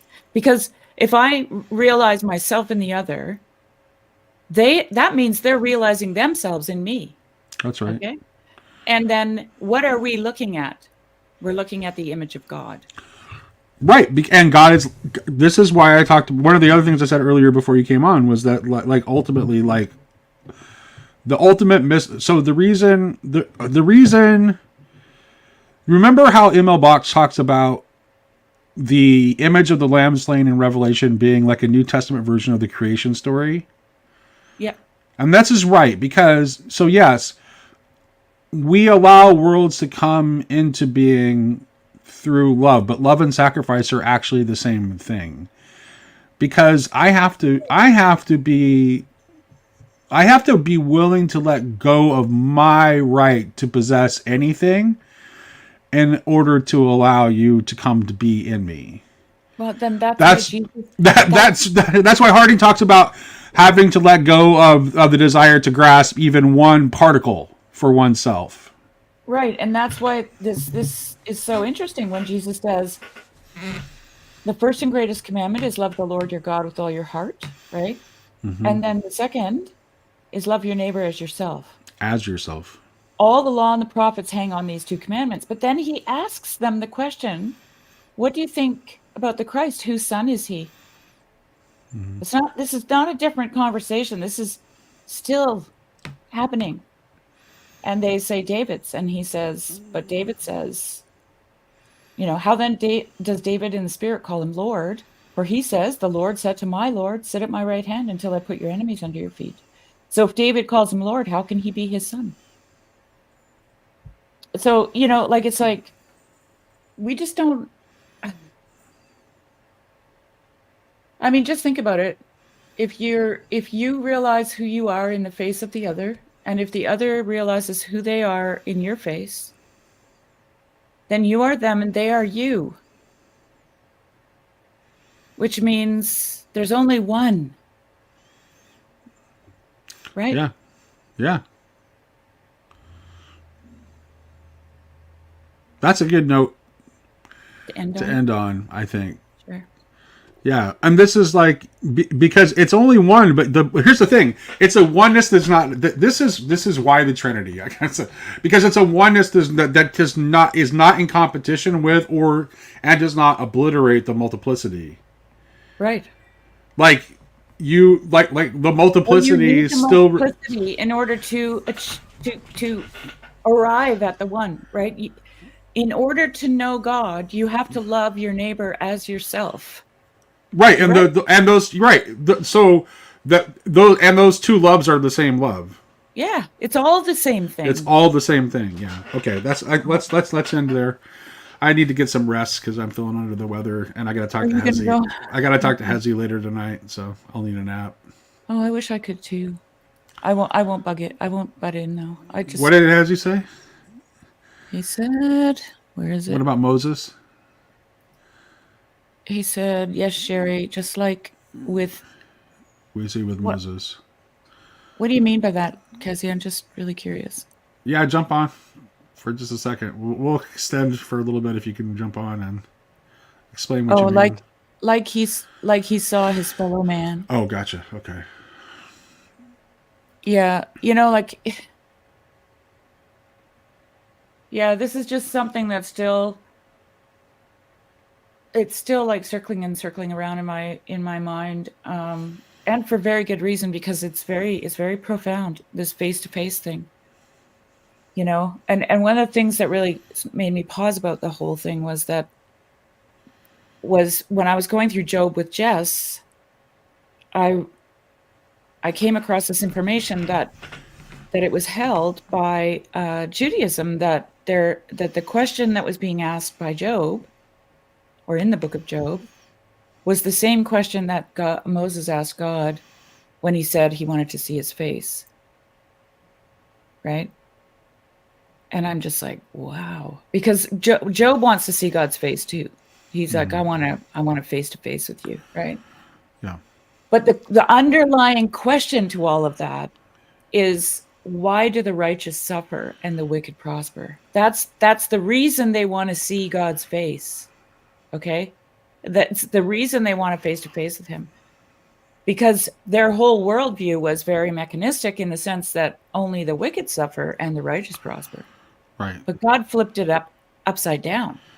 And they're like, well, what's going now? I need to see in your eyes, right? Now I need to so I said who you are. I said something on Twitter the while back because I've been thinking about, like, I've been reading Bulgakov's philosophy of economy, and he talks about Bulgakov talks a lot about life in that and contrasting life to death. And so I said this thing that there's a way in which fatalism is a worship of death.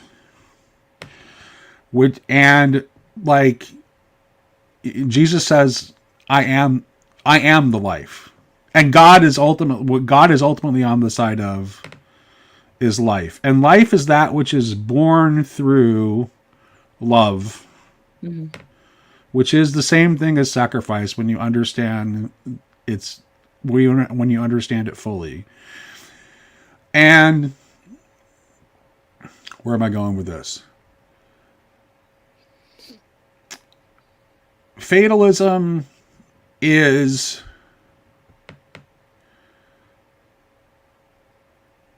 I don't remember exactly what it was maybe that had that why I framed it exactly in that way, that fatalism is a worship of death. But I think the reason I was framing it in that way is that life requires, like, for the God to create the world, there has to be this simsum, right? There has to be this withdrawal. And so there has to be, like,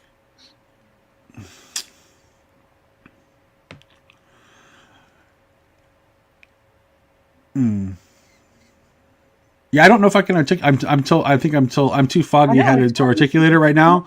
But I just have this strong sense that, I know what it is, because that withdrawal allows for the existence of something other that something other than God exists, right? Like that's like that there becomes a creation. The creation comes into being as a result of that withdrawal, so that there is something other than God.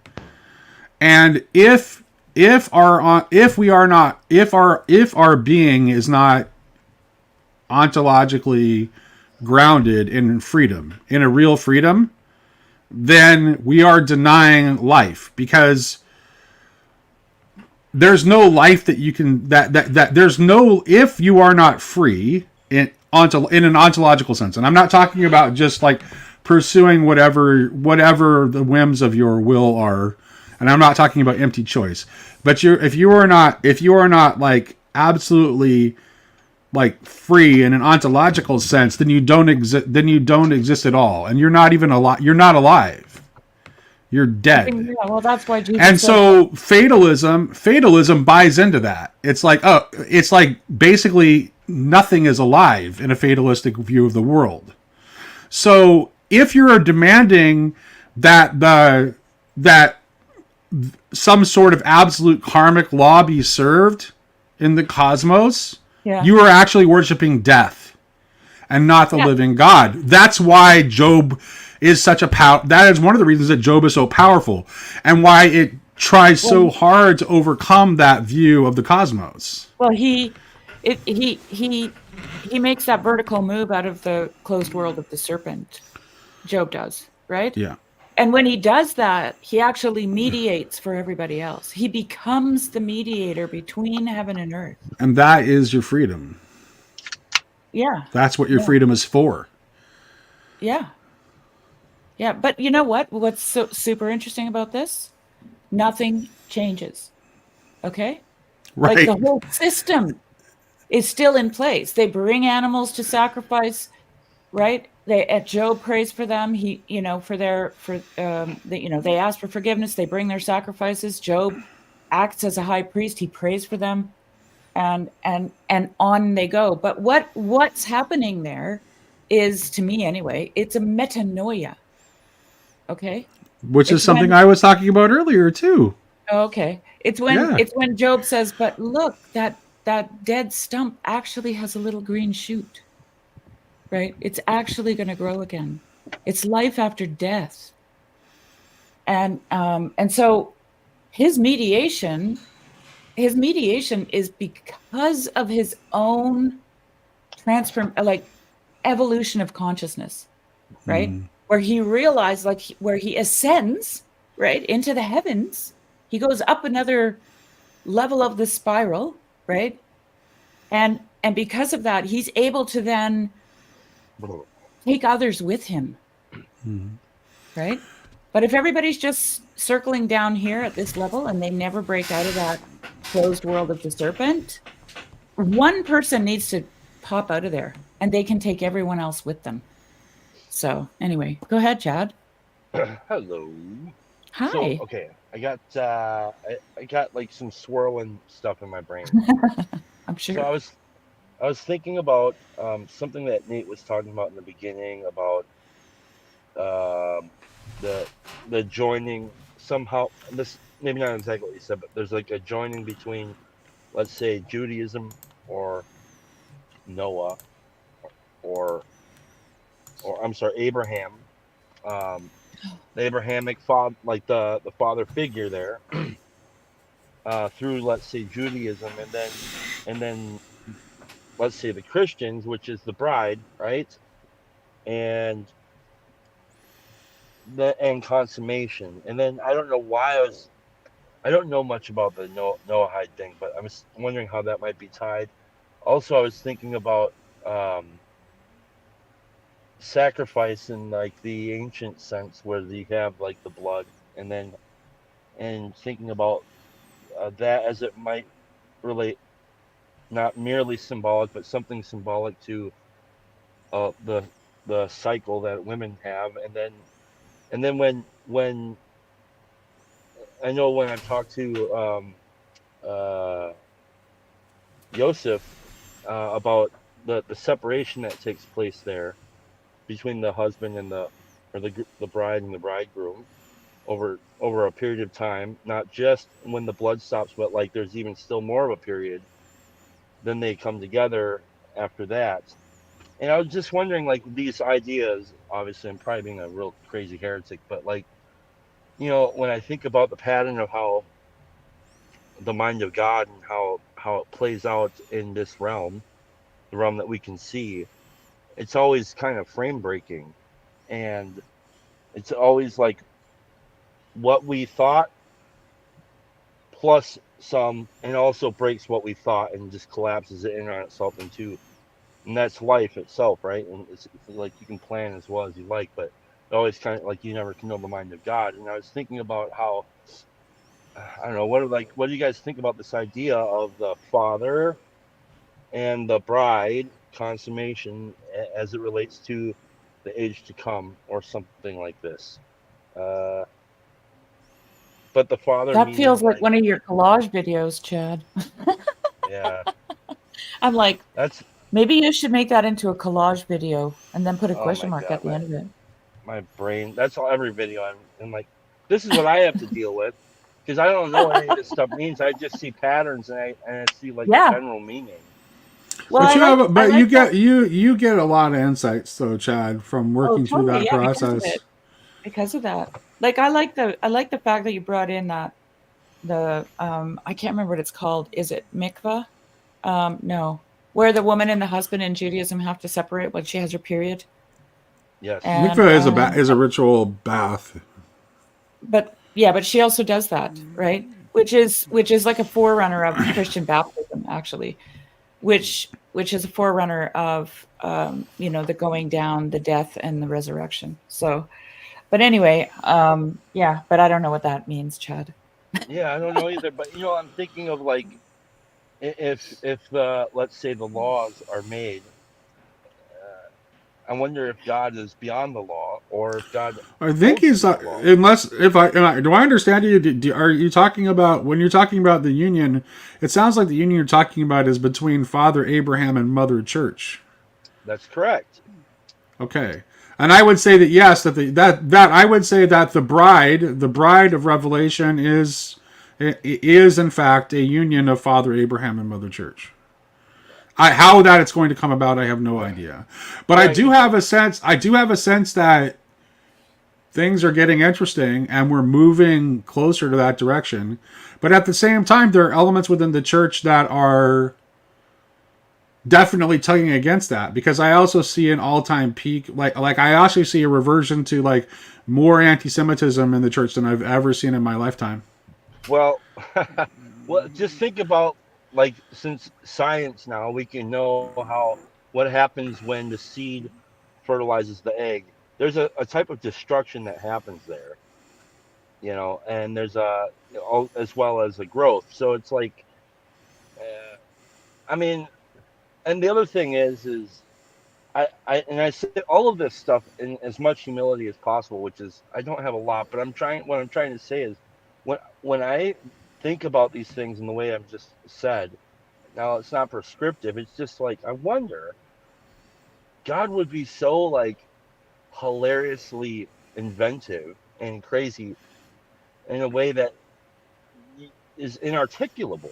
It's like so that's why I think that's what allows me to not be so hung up or get caught under the axles or get wrapped around the axles of people's axioms, because it's like, Mhm. boy, I don't know, man. I've seen some crazy Yeah. shit when it comes to people and God.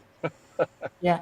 And Yeah. on both ends of that, right? So yeah, obviously, but who knows, man? But yeah.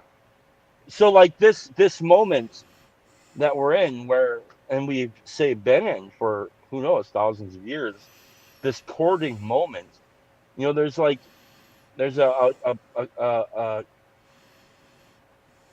coming together and a going away, and so like, and it's not just because like one might seem like an enemy. I mean, I've had enemies that become great friends, and so to love your enemy,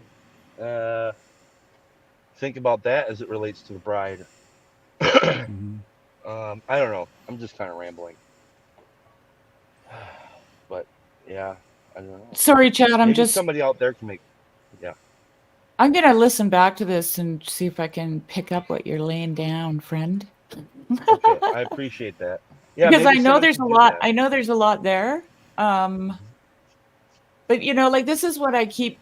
People always they'll say something like something about union, sexual union, or whatever, and I'm like, hey guys, don't you remember? Like this is all the language around this. This is the marriage supper of the Lamb. Jesus is the bridegroom. We're the bride. All this stuff, right? Like this is definitely. Oh, my geese are being so annoying. Sorry, but this is the language that Scripture uses to describe it. I'm not sure about the Old Testament or the Hebrew Scriptures because I just not as familiar. Song of Songs. Oh yeah, right. Hello. Yeah.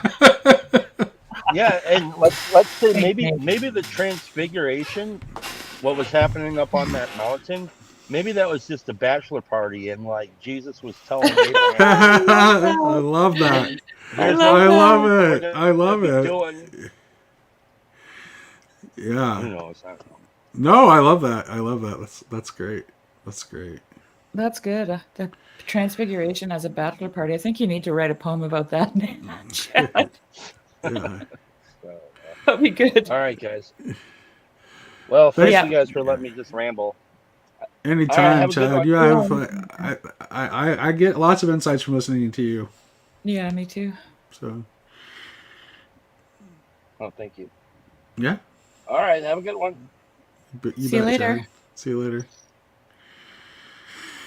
So what time are you meeting with Kessie, Nate?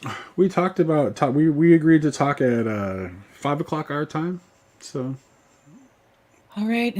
We'll see if you're still here by then, because it's the day, right? What do you mean? Oh, right. What time is that supposed to happen? I don't know what time. Well, for us, it's 10:45 or something like that. Oh, this is it morning? 10:45? But it's partial for the West Coast. Right.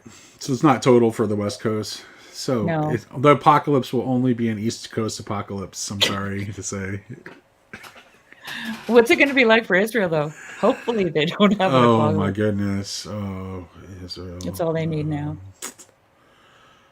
Yeah. I pray for peace. Well, I'm gonna look forward to hearing that conversation. Yeah. I don't know if we'll get into that or not. We have so much to talk about. We'll see what happens. It's going to be interesting. Yeah. I definitely got his attention with my observation of this is one of the things that you missed. I'll see what you think of this. I was talking about being I spent the Sabbath with my wife's synagogue recently, and I went to the services, and as I was watching, there's a part of the service where they parade around with the Torah while they're singing, and then everyone reaches out and touches their prayer books to the Torah scroll, right? And it's like, oh, that to me, that's like that ritual, that image is like, that's the whole mystery of Christ. Like Christ is the Torah of flesh, right? Right. And the Torah of flesh is what we were all trying to. That is the mystery that is the mystery of Christ. That is the mystery of Christ in us that we were all trying to embody. We were all trying to become a Torah of flesh, as Christ has become a Torah of flesh, and that's what that is. It's like. It's desiring to participate in that image. I went to the Antiochian Divine Liturgy there when I was down in Langley, and I haven't seen this done in the OCA, so I don't know if it just never was or whatever. But before the gospel is read, they always process the gospel right before the reading, right? So they come out with it, and it is the body of Christ. We do that in the Anglican church too. Yeah, so they come out. But in this Antiochian church, everyone touches the robes of the priest as he walks by. Same thing, right? Because the priest in the mass is standing in for Christ, so it's like, it's touching the hem of the garment. It's like, yes, it's the same thing. Same thing. Yeah, it's an expression of the desire to see face to face. It is, Nate. Okay, all right. Talk to you later, Sherry. All right. Bye, Nate. Right. Bye-bye.